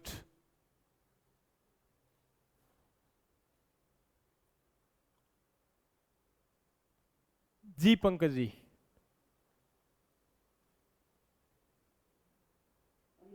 कितने हैं? 5। ओके, और कोई है जो 5 के अलावा बोलना चाहता है? टोटल भाई, हाँ, अभी तक रिसर्च की अगर हम बात करें तो 10 से 12 आपके रिसर्च आपके हार्मोन हैं। लेकिन हम जो स्टडी करते हैं, जिनकी इंपॉर्टेंस हमारी क्रॉप के अकॉर्डिंग है, दीज आर 5। समझ में आया? हमें देखो, ये नहीं है कि नॉर्मली आपका बोल देना है, ऐसे नहीं करना है। आपको पता होना चाहिए हमारी प्लांट है, उसके लिए आपके डेफिनेटली, अब बोलोगे सर 5 के अलावा नाम बता के दिखा दो, फिर तो मानूं मैं, है ना। तो उसको मत करना, नाम बताने में कोई बड़ी बात नहीं है। उसमें हम फिर आ जाएंगे, ऑक्सिन है आपका, जिबरलिन है, साइटोकाइनिन है, इथाइलिन है, एब्सिसिक एसिड है। सर हमें ही पता था, अब लिख लो फिर। जैस्मोनेट है, स्टिगोलैक्टेंस है, प्लासिनोस्टेरॉइड्स है, ये क्या है आपके? ये भी हार्मोन्स हैं। लेकिन इनका आपका कुछ एक प्लांट में आपका कुछ इफेक्ट देखा गया, और जिसके अकॉर्डिंग जाना गया कि शायद यार इनके इफेक्ट हैं, लेकिन अभी तक परमानेंट नोन नहीं है, इसलिए हम इनको क्या करते हैं? स्टडी नहीं करते हैं, बट इनको रिसर्च में आज भी ये माने जाते हैं। और उसके साथ अगर हम बात करें तो आपके जितने भी 5 हार्मोन हैं, इन 5 हार्मोन के आपके बेसिक फंक्शन हमें पता है, और इनके जो बेसिक फंक्शन प्लांट में क्या है और किस प्रकार से ये रोल प्ले कर रहे हैं, इसलिए हम इनको बार बार स्टडी करते हैं, और इनसे एग्जाम के अंदर क्वेश्चंस भी आपके आ जाते हैं। जैसे ऑक्सिन की बात करें तो ऑक्सिन क्या है आपका? टिपिकली एक ऐसा हार्मोन है जो कि आपका एपिकल डोमिनेंस को प्रमोट करता है, यानी कि प्लांट की ग्रोथ को प्रमोट करने का काम करेगा। दूसरा हमारा आ जाएगा जिबरलिन। जिबरलिन की अगर हम बात करें तो ये इंटरनोडल रीजन, जो 2 नोड के बीच का आपका स्पेस होता है, उसको क्या करता है? इंक्रीज करवाता है, यानी कि स्टेम का इलोंगेशन जो करता है वो कौन करता है? जिबरलिन करता है। इसके साथ फ्रूट आपका जो साइज होगा उसको इंक्रीज कर देगा। इसी के साथ अगर हम बात करेंगे तो जिबरलिन आपका क्या करेगा? आपका सीड को जर्मिनेशन करने में भी हेल्प करता है। इसके साथ अगर हम बात करें तो आपका जिबरलिन और क्या कर सकता है? आपके फ्रूट के साइज को इंक्रीज करने के साथ साथ ये आपका मेल फ्लावर को प्रमोट करेगा। बोलोगे सर ये तो सारे ही करते हैं, नहीं, जिबरलिन मेल फ्लावर को प्रमोट करेगा, बाकी सारे हार्मोन जो है वो फीमेल फ्लावर को प्रमोट करेंगे, ठीक है।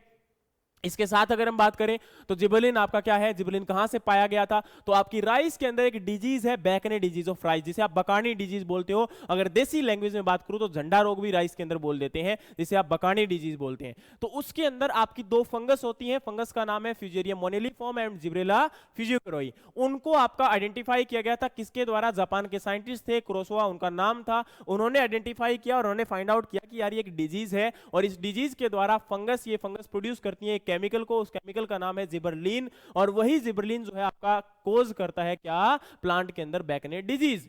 क्या बोलोगे सर डिजीज कैसे कोज करता है? भाई इसका रीजन ये होता है क्योंकि ये ग्रोथ को आपका एनहेंस करता है।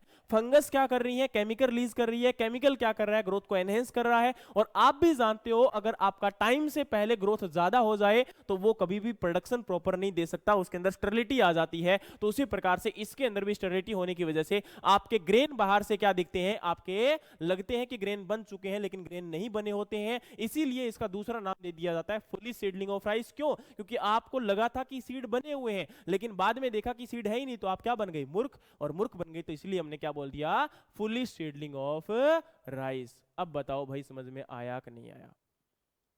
आया या नहीं आया? तो डेफिनेटली हमें देखना पड़ेगा कि उसके अंदर किस प्रकार से है ना रिलेशन क्रिएट करना बहुत जरूरी है। पर लगे थे किस पे, जिबरलिन पे, हार्मोन पे, चले गए कहां, राइस के ऊपर। राइस में अगर आ गए तो राइस में अब और घुस जाएंगे, राइस के अंदर डिजीज क्या है, तो भाई राइस के अंदर अब देखो हर एक क्रॉप का फंडा क्या है कि क्रॉप को कैसे पढ़ा जाएगा। क्रॉप के अंदर देखो हर एक क्रॉप का अपना अपना लेवल होता है, हर एक क्रॉप का। अब देखो राइस और व्हीट ऐसी क्रॉप है जिनके अंदर हमें 10-10 20-20 पेज पढ़ने पड़ेंगे, लेकिन बाकी क्रॉप में हमें 2-2 3-3 4-4 पेज से काम चल जाएगा। क्यों? क्योंकि रीजन क्या है, राइस और व्हीट के अंदर जो रिसर्चेस हुई हैं या फिर उनके अंदर जो ग्रीन रेवोल्यूशन के अंदर जो इंपैक्ट रहा है उनका, वो काफी ज्यादा रहा है। और उनकी जो वैरायटी प्रोडक्शन है, उनके अंदर जो डिफरेंट प्रैक्टिसेस हैं वो काफी ज्यादा है। शुगर केन के अंदर भी इसी प्रकार से है, आपका कॉटन काफी बड़ा है, उसको भी आपको काफी बड़ा लेवल लेके चलना पड़ेगा, है ना। और आपको बाकी क्रॉप तो नहीं, लेकिन वेजिटेबल के अंदर 2 क्रॉप आपकी आ जाती हैं क्योंकि उनको कॉमन क्रॉप में मान लिया जाता है आपका। एक तो चलो टोबैको तो हम पढ़ते ही पढ़ते हैं, लेकिन आपका टोमेटो एंड पोटैटो, इन दोनों से, क्योंकि ये जनरल क्रॉप है जो आपकी ग्रो करवाई जाती है और इनसे मेजरली क्वेश्चंस आ सकते हैं। कैसे? जैसे आपके पोटैटो के अंदर सीड रेट वगैरह पूछ सकते हैं, ट्रू पोटैटो सीड की प्रैक्टिसेस पूछ सकते हैं, आपका डीहॉल्मिंग जो प्रोसेस है वो पूछ सकते हैं, इनके अंदर ट्यूबर जो आपके ट्यूबराइजेशन जो प्रोसेस है उसके अंदर टेम्परेचर पूछ सकते हैं, हरियाणा के अंदर कब उसकी सोइंग की जाती है, पंजाब में कब सोइंग की जाती है, वो क्वेश्चन पूछ सकते हैं। उसके साथ अगर हम बात करें तो देखो क्रॉप से क्या क्वेश्चन आ सकते हैं। क्रॉप में पहला क्वेश्चन बनता है उसके अंदर, वो क्रोमोसोम वगैरह पूछना टाइम चला गया अभी, है ना, वो जा चुका है, लेकिन पढ़ना तो याद तो करना पड़ेगा। ठीक है, वो कर लेना, लेकिन सिंपल सी बात है, सबसे पहले क्या आएगा आपके राइस के अंदर या फिर कोई भी क्रॉप है उसके अंदर क्या रहेगा, उसका फैमिली। फैमिली सभी लोग जानते हैं से आपकी सीरियल्स की जो फैमिली है वो क्या है, ग्रामीणी या पोएसी। फैमिली के बाद अगर हम बात करें तो फूड या न्यूट्रिटिव वैल्यू, क्या होता है, फूड या न्यूट्रिटिव वैल्यू। सब लोग जानते हो इसके अंदर कार्बोहाइड्रेट, इसके अंदर आपका सॉरी नाइट्रोजन नहीं, प्रोटीन वैल्यू, इसके अंदर आपकी फैट वैल्यू। अब फैट के अंदर इनके अंदर अगर बात आ जाएगी तो इनके अंदर केवल ग्रेन में नहीं पूछा जाएगा, इनके साथ ग्रेन के साथ साथ और किस में पूछेंगे, आपके जो इनके ब्रान होते हैं। राइस के अंदर एक इसके प्रोडक्ट भी है ना, इसके ब्रान है, तो ब्रान ऑयल के अंदर कितना, ब्रान के अंदर कितना ऑयल कंटेंट होता है, 20 से 25% होता है, तो वो हमें पता होना चाहिए। उसके साथ अगर हम बात कर रहे हैं तो फूड एंड न्यूट्रिटिव वैल्यू के बाद क्या क्वेश्चंस आएंगे, अब इसमें से क्वेश्चंस आएंगे इसके अंदर जो आपकी सोइल की या फिर क्लाइमेट की जो नीड है वो क्या है, क्लाइमेट की रिक्वायरमेंट क्या है, तो क्लाइमेट हमें पता होना चाहिए। या फिर क्लाइमेट के अकॉर्डिंग नहीं, इसकी बॉटनी के अकॉर्डिंग भी क्वेश्चंस आ सकते हैं। बॉटनी के अकॉर्डिंग कैसे क्वेश्चंस आ सकते हैं, यानी कि प्लांट आपका C3 है या C4 है, प्लांट को आपका जो है शॉर्ट डे है या लॉन्ग डे है। प्लांट के अंदर अगर हम बात करें तो प्लांट आपका जो है वो आपका क्लाइमेटिक नीड उसको कैसी है, टेम्परेट की है या फिर आपका ट्रॉपिकल की है, उसके अकॉर्डिंग क्वेश्चन आ सकते हैं। उसके बाद अगर हम बात करें तो इसके अंदर आपका सोइल टाइप क्वेश्चन पूछ सकते हैं, लोमी सोइल की रिक्वायरमेंट है, क्ले सोइल की रिक्वायरमेंट है, तो उसकी वाटर रिक्वायरमेंट के अकॉर्डिंग हम क्या कर देंगे, उसको सजेस्ट कर देंगे भाई इस ग्रुप में ग्रो कर सकते हैं।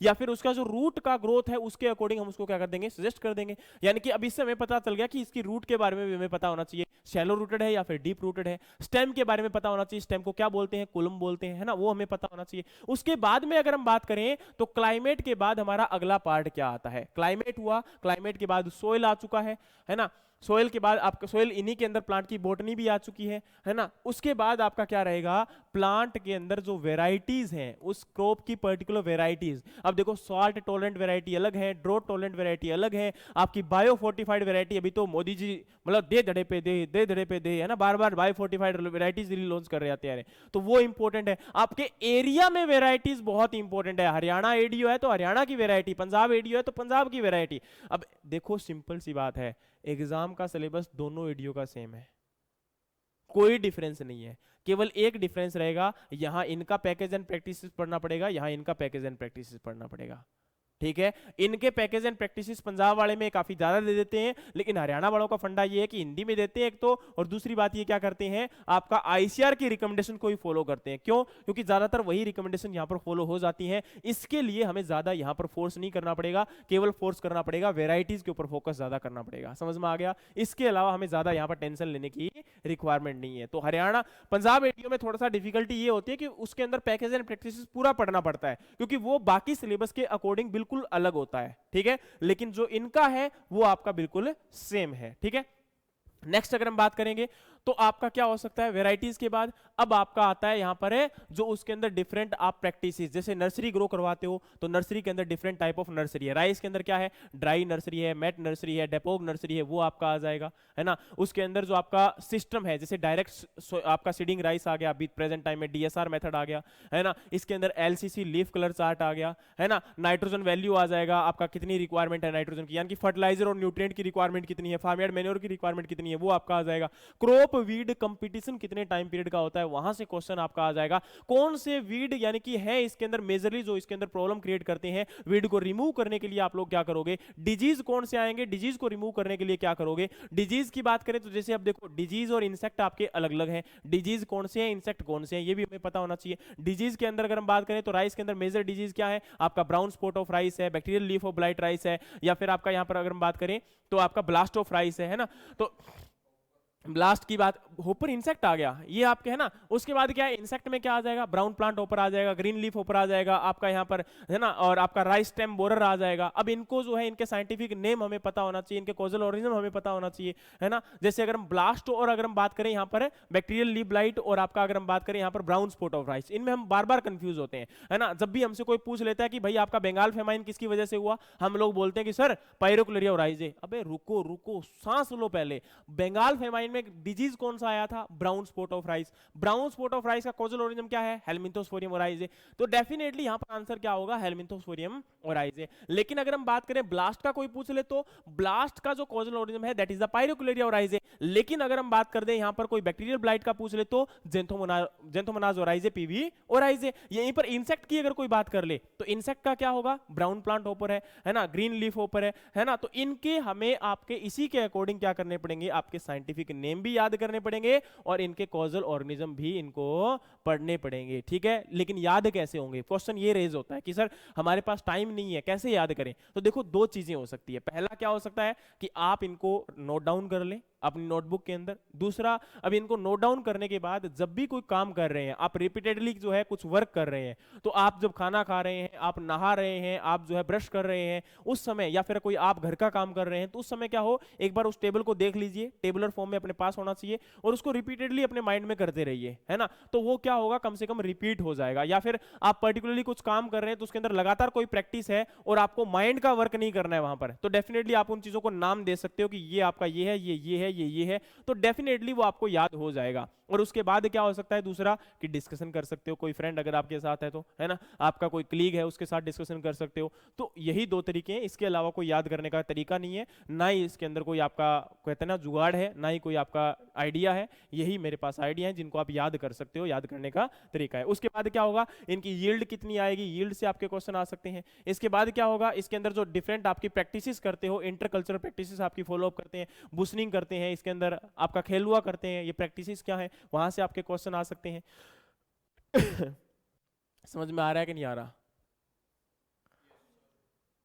ऑनलाइन वालों ऊपर से जा तो नहीं रहा, ऑनलाइन की महान आत्माओं, इन लोगों को ही आ रहा है कि बाकियों को भी आ रहा है? ये बाकी लोग क्या है भाई, मिश्रा जी इनको भी पूछ लेने दो मेरे को एक बार, ये लोग बोल ही नहीं रहे, इनके सांस बंद है। और लोग भाई, अरे सारे बता दो, यस करने में ना तो तुम्हारा पेट्रोल घस रहा है, ना तो मतलब मोदी जी के ये नहीं कि उन्होंने गाड़ी चला रखी है वो 100 रुपये का पेट्रोल देना पड़ेगा, ऐसा कुछ नहीं है ना, वो बात नहीं है यहाँ पर। तो कम से कम यस ही बोल दो, इसलिए है, तुम्हारे लिए है।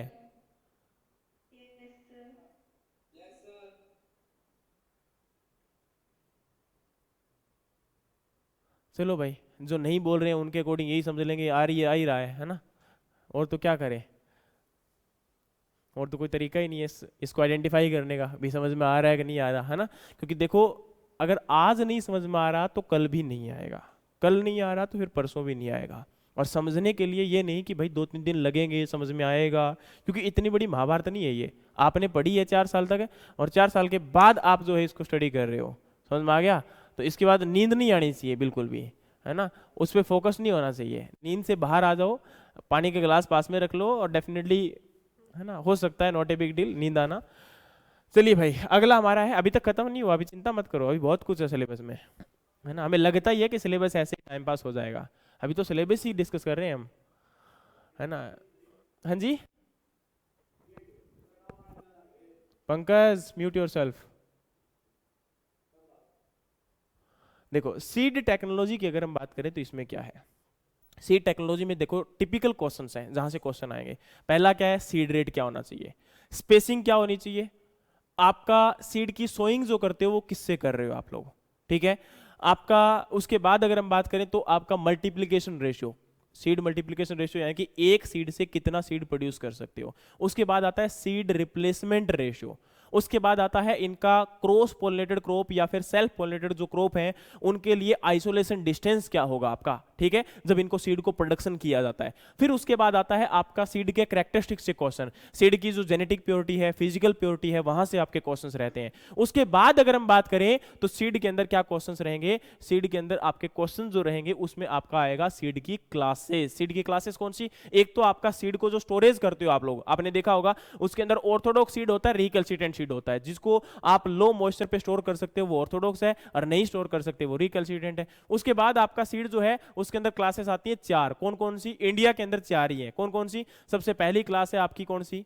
न्यूक्लियस, फिर आपकी क्या है ब्रीडर, फिर क्या है फाउंडेशन, फिर क्या है आपका सर्टिफाइड। लेकिन इंडिया के बाहर एक सीड की क्लास और भी है जो फाउंडेशन से पहले है और ब्रीडर के बाद है, रजिस्टर्ड है ना, 5 है। तो इंडिया के अकॉर्डिंग ही पूछेंगे कि कितनी नंबर ऑफ क्लासेस हैं, तो 4 है। न्यूक्लियस का आपका टैग क्या होता है, ब्रीडर का टैग क्या होता है, फाउंडेशन का क्या होता है, आपका सर्टिफाइड का क्या होता है। न्यूक्लियस का कोई टैग नहीं होता, लेकिन न्यूक्लियस के अंदर 100% जेनेटिक प्योरिटी होती है, ब्रीडर में भी 100% जेनेटिक प्योरिटी होती है, फाउंडेशन के अंदर 99.5 होती है, ब्रीडर में कितनी होती है, और सॉरी सर्टिफाइड में कितनी होती है, 99 होती है। इसके अंदर अगर हम बात करें तो आपका न्यूक्लियस सीड के अंदर, सॉरी ब्रीडर सीड के अंदर टैग जो होता है उसका गोल्डन येलो कलर होता है, या फिर आपका यहां पर अगर हम बात करें तो येलो कलर भी बोल सकते हो, बफ कलर भी बोल सकते हो, that is the in the आपका ब्रीडर सीड के अंदर। उसके अंदर आपका साइज क्या है, 12x6 उसका टैग का साइज। जैसे आप पैंट लेते हो, जींस की पैंट लेके आए हो, उसके ऊपर टैग लगा रहता है ना, तो उस टैग का साइज क्या होता है, मतलब उसकी चौड़ाई कितनी है और लंबाई कितनी है, कभी मेजर किए क्या, है ना। तो वो अलग अलग में अलग अलग होती है, लेकिन वहां पर आपका फिक्स रहेगा कि सर्टिफाइड के अंदर ये है, आपका फाउंडेशन सीड के अंदर ये है, इसके अंदर ये है। उसके बाद आपका एक सीड और आ जाता है जिसे हम बोलते थे ट्रूथफुल लेबल सीड, वो आपका प्राइवेट कंपनीज या फिर जो नॉर्मल आपके फार्मर्स हैं वो इसको प्रोड्यूस करते हैं, देखेंगे डिफरेंस बाद में क्या होता है। चलिए उससे नेक्स्ट आपका क्या क्वेश्चन रहेगा, इनकी जो स्टोरेज होती है उसके according, short term, medium term and long term storage के अकॉर्डिंग सीड को आप क्या करते हो, क्लासीफाई करते हो। ये आपका क्या रहा सीड। सीड के बाद सोइंग मेथड आ जाएगा, सोइंग मेथड के अंदर इनकी सोइंग कैसे करते हैं वो आपका आ जाएगा, ट्रांसप्लांटिंग करते हैं, सीड की सोइंग करते हैं, ब्रॉडकास्टिंग करते हैं, डिबलिंग करते हैं, है ना, तो वो आपके आ जाएंगे। समझ में आ गया कि नहीं आ गया, ये रहता है।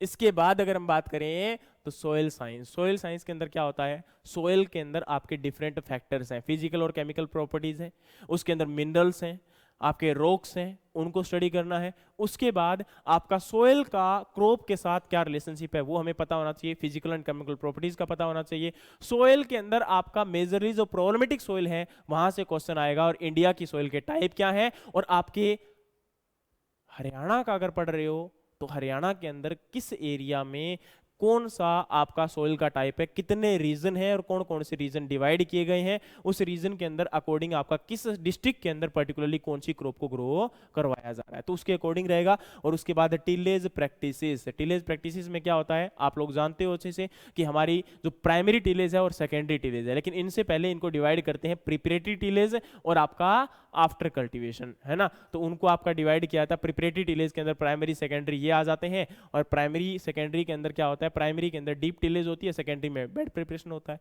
ठीक है। इरिगेशन मैनेजमेंट मतलब पानी का मैनेजमेंट। बोलोगे सर पानी का भी मैनेजमेंट करना होता है, डेफिनेटली करना होता है भाई। इसके अंदर आपकी डिफरेंट डिफरेंट एफिशिएंसी होती है, वाटर यूज एफिशिएंसी है, वाटर कन्वेंस एफिशिएंसी है, वाटर डिस्ट्रीब्यूशन एफिशिएंसी है, वो हमें पता होना चाहिए। इरिगेशन के जो आपके डिफरेंट स्ट्रक्चर होते हैं आपके, जैसे कन्वे के अंदर आपके डिफरेंट मेथड जो है, पार्शियल फ्लो मेथड है या फिर जो भी आपके डेफिनेटली यहाँ पर आ रहे हैं, उनको हमें पता होना चाहिए। इरिगेशन को आइडेंटिफाई कैसे करेंगे, है ना, डिफरेंट डिफरेंट मेथड है कि आपका इरिगेशन कैसे आप प्रोवाइड करवा सकते हो। फील्ड के अंदर अगर प्रोवाइड करवा रहे हो इरिगेशन तो कैसे हो सकता है ना, तो क्रॉप रोटेशन सप्लाई है, या फिर आपका मैथमेटिकल ऑब्जर्वेशन है, या फिर आपका बाय फीलिंग है, या फिर बाय मतलब उसको ऑब्जर्वेशन कैसे कर रहे हो, है ना, उसके अकॉर्डिंग है। नेक्स्ट है आपका वीड मैनेजमेंट। तो वीड मैनेजमेंट मैंने क्रॉप के अकॉर्डिंग हम डिस्कस करेंगे। दूसरा, इसके अंदर जो डिफरेंट आपकी एफिशिएंसीज है उनको मेजर किया जाएगा, है ना। और यहाँ पर आपका क्रॉप वीड कंपटीशन, और यहाँ पर आपका कॉम्युलेटिव पैन इवेपोरेशन सीपी जो आपका रेशियो होता है, आपने देखा होगा ना, IW/CP रेशियो, वो आपके एग्जाम्स में क्वेश्चन आते हैं, उस फॉर्मूले से क्वेश्चन आ जाते हैं, तो डेफिनेटली वो हम डिस्कस करेंगे। उसके बाद अगर हम बात करें तो न्यूट्रिएंट मैनेजमेंट और फर्टिलाइजर। भाई न्यूट्रिएंट मैनेजमेंट और फर्टिलाइजर में क्या होता है, पहले तो मैन्योर एंड फर्टिलाइजर एंड आपका न्यूट्रिएंट मैनेजमेंट, दो चीजें होती है। ये गलत लिख दिया यहाँ पर, मैन्योर एंड फर्टिलाइजर और न्यूट्रिएंट मैनेजमेंट दो होने चाहिए थे। तो मैन्योर एंड फर्टिलाइजर में क्या होता है कि आपका मैन्योर कौन सी यूज कर रहे हो आप लोग, है ना। तो यहां पर आपका वैसे अगर देखा जाए तो आपका ऑर्गेनिक कल्टीवेशन है, ऑर्गेनिक फार्मिंग है, और एक टॉपिक यहां पर मैं और ऐड करना चाहूंगा, कंजर्वेशन एग्रीकल्चर। नाम सुना है इसका, ऑर्गेनिक फार्मिंग, क्योंकि इस पे ज्यादा प्रमोट कर रही है ना आजकल, हरियाणा गवर्नमेंट भी काफी इस पे पैसाइज दे रही है। तो डेफिनेटली एक आपका प्लांट रेजिड्यू मैनेजमेंट है ना, ये टॉपिक भी इसके अंदर आप ऐड कर लेंगे, ठीक है, ये तो मोस्टली हो ही जाता है। एक आपका जो कृषि कानून है, डेफिनेटली नए कानून आए हैं, और पीपीएससी क्या है, डेफिनेटली एक ऑर्गेनाइजेशन या फिर स्टैट्यूटरी बॉडी है हरियाणा के अंदर, और डेफिनेटली क्वेश्चन कहां से पूछ सकते हैं, आपके उन कृषि कानूनों से भी पूछ सकते हैं, तो वो भी आपका पार्ट रहेगा, वो भी हम डिस्कस करेंगे। और साथ में कंजर्वेशन एग्रीकल्चर का मतलब होता है कि एग्रीकल्चर को कैसे कंजर्व किया जा सकता है, कैसे बचाया जा सकता है। बचाने की बात आएगी तो कैसे आएगा भाई, कंजर्वेशन टिलेज जो फॉलो की जाएंगी, उसके अंदर डिफरेंट डिफरेंट टिलेज आ जाएंगे, कन्वेंशनल टिलेज, रिड्यूस टिलेज, आपका कंजर्वेशन टिलेज, है ना, तो डिफरेंट। अब इसके अंदर क्या होता है, एक्चुअल के अंदर जो टेक्नोलॉजी से क्वेश्चन पूछे जाते हैं, रिसोर्स कंजर्वेशन टेक्नोलॉजी, ये कौन सी होती है, जैसे वीट के अंदर आपकी FIRB मेथड है ना। दूसरा आपका राइस के अंदर जो लीफ कलर चार्ट है, वो भी एक रिसोर्स कंजर्वेशन टेक्नोलॉजी है। उसके बाद अगर हम बात करेंगे तो आपका राइस के अंदर डायरेक्ट सीडिंग ऑफ राइस आप लोग करते हो। उसके बाद आप लोग जो है जीरो टिलेज करते हो। ये क्या है आपके यहाँ पर, आपका रिसोर्स कंजर्वेशन टेक्नोलॉजी के ही पार्ट हैं। समझ में आए कि नहीं आए भाई, आने चाहिए। नेक्स्ट है ड्राईलैंड एग्रीकल्चर, मतलब पानी के अकॉर्डिंग, वाटर के अकॉर्डिंग आपका जो यहाँ पर क्या किया जा रहा है, आपका डेफिनेटली, एक सेकेंड, ठीक है। तो वाटर के अकॉर्डिंग क्या किया जा रहा है आपका यहाँ पर है, जो है आपका उसको डिवाइड किया जा रहा है। ड्राई एग्रीकल्चर है, ड्राईलैंड एग्रीकल्चर है, रेनफेड एग्रीकल्चर है। ड्राई एग्रीकल्चर में क्या होता है, लेस देन 750 mm रेनफॉल होता है। ड्राईलैंड एग्रीकल्चर में क्या होता है, 750 से 1150 mm आपका रेनफॉल होता है, और 1150 से ज्यादा हो जाए तो क्या हो जाएगा, रेनफेड आपका फार्मिंग हो जाएगा। उसके बाद अगर हम बात करेंगे तो प्रिसीजन एग्रीकल्चर आ जाएगा, लेटेस्ट टेक्नोलॉजी जो आपकी है, जिसे हम इसको फार्मिंग को, देखो इसके अंदर बाकी कोई क्वेश्चन आए कि नहीं आए, एक वर्ड बहुत इंपॉर्टेंट है, site specific farming and location specific farming. अगर ये वर्ड कहीं भी दिख जाए और पूछ ले कि ये क्या है, तो उसका नाम क्या है, प्रिसीजन फार्मिंग है। या फिर रिसोर्स को प्रॉपर यूज करना विद मॉडर्न टेक्नोलॉजी, उसके अंदर क्या आ जाएगा, GPS, GIS, remote sensing, VRT, variable rate technology, ये सारे के सारे किसके पार्ट हैं, इसी के पार्ट हैं, ड्रोन वगैरह को यूज करके, है ना।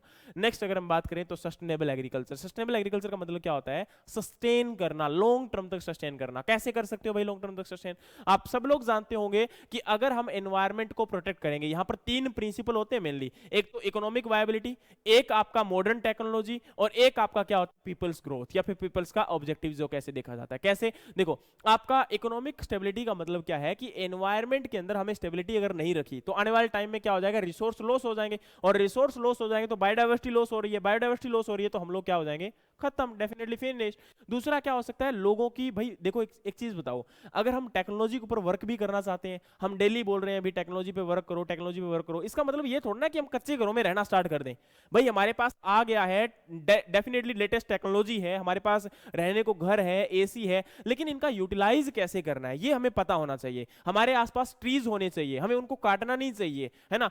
अगर एरिया में डेफिनेटली ग्रो करवा सकते हैं तो उन्हें हम ग्रो करवाएं। क्रॉप का प्रोडक्शन हम अगर वर्टिकल फार्मिंग के द्वारा द्वारा कर सकते हैं, डिफरेंट डिफरेंट फार्मिंग टाइप आ रहे हैं, तो वो हमें सस्टेनेबल आपका एग्रीकल्चर करने के लिए क्या कर रहे हैं, प्रमोट कर रहे हैं। और एक आपका आता है सब्सिस्टेंस फार्मिंग या सब्सिस्टेंस एग्रीकल्चर। इसका मतलब क्या होता है कि आपका ऐसा एग्रीकल्चर जो आपका फैमिली की नीड को पूरा करता है। रोटी, कपड़ा और मकान सब लोगों ने सुना होगा, लेकिन दो और ऐड कर दो, एक आपका एजुकेशन और एक हेल्थ, है ना। ये पांचों चीजों को जो कंप्लीट करता है उसको आप लोग क्या बोलते हो, सब्सिस्टेंस एग्रीकल्चर। बोलोगे कैसे सर?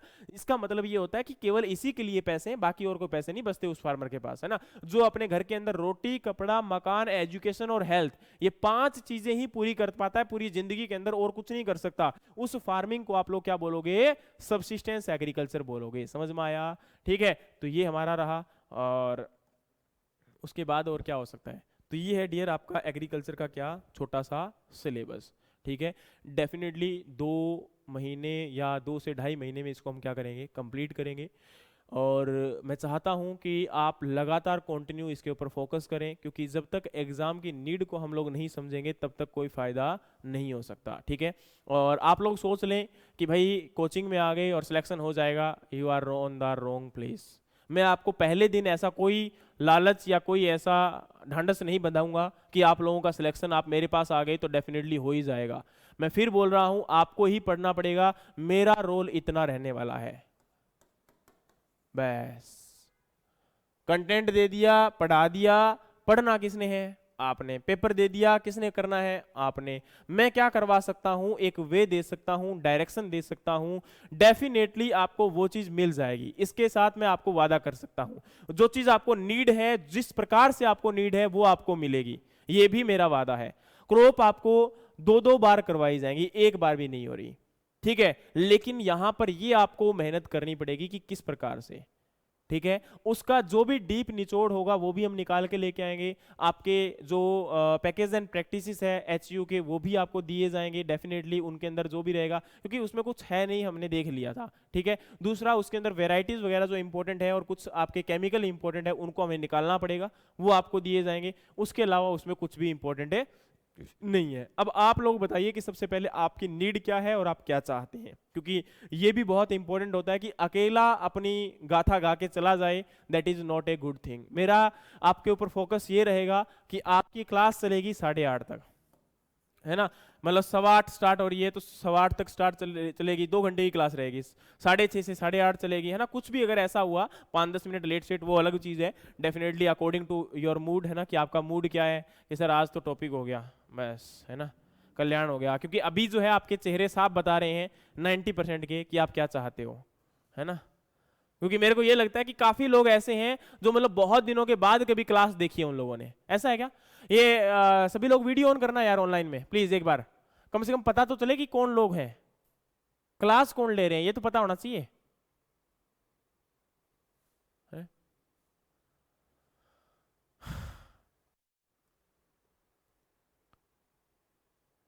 आशुतोष, सुषमा, अचानो, ऑन योर वीडियो।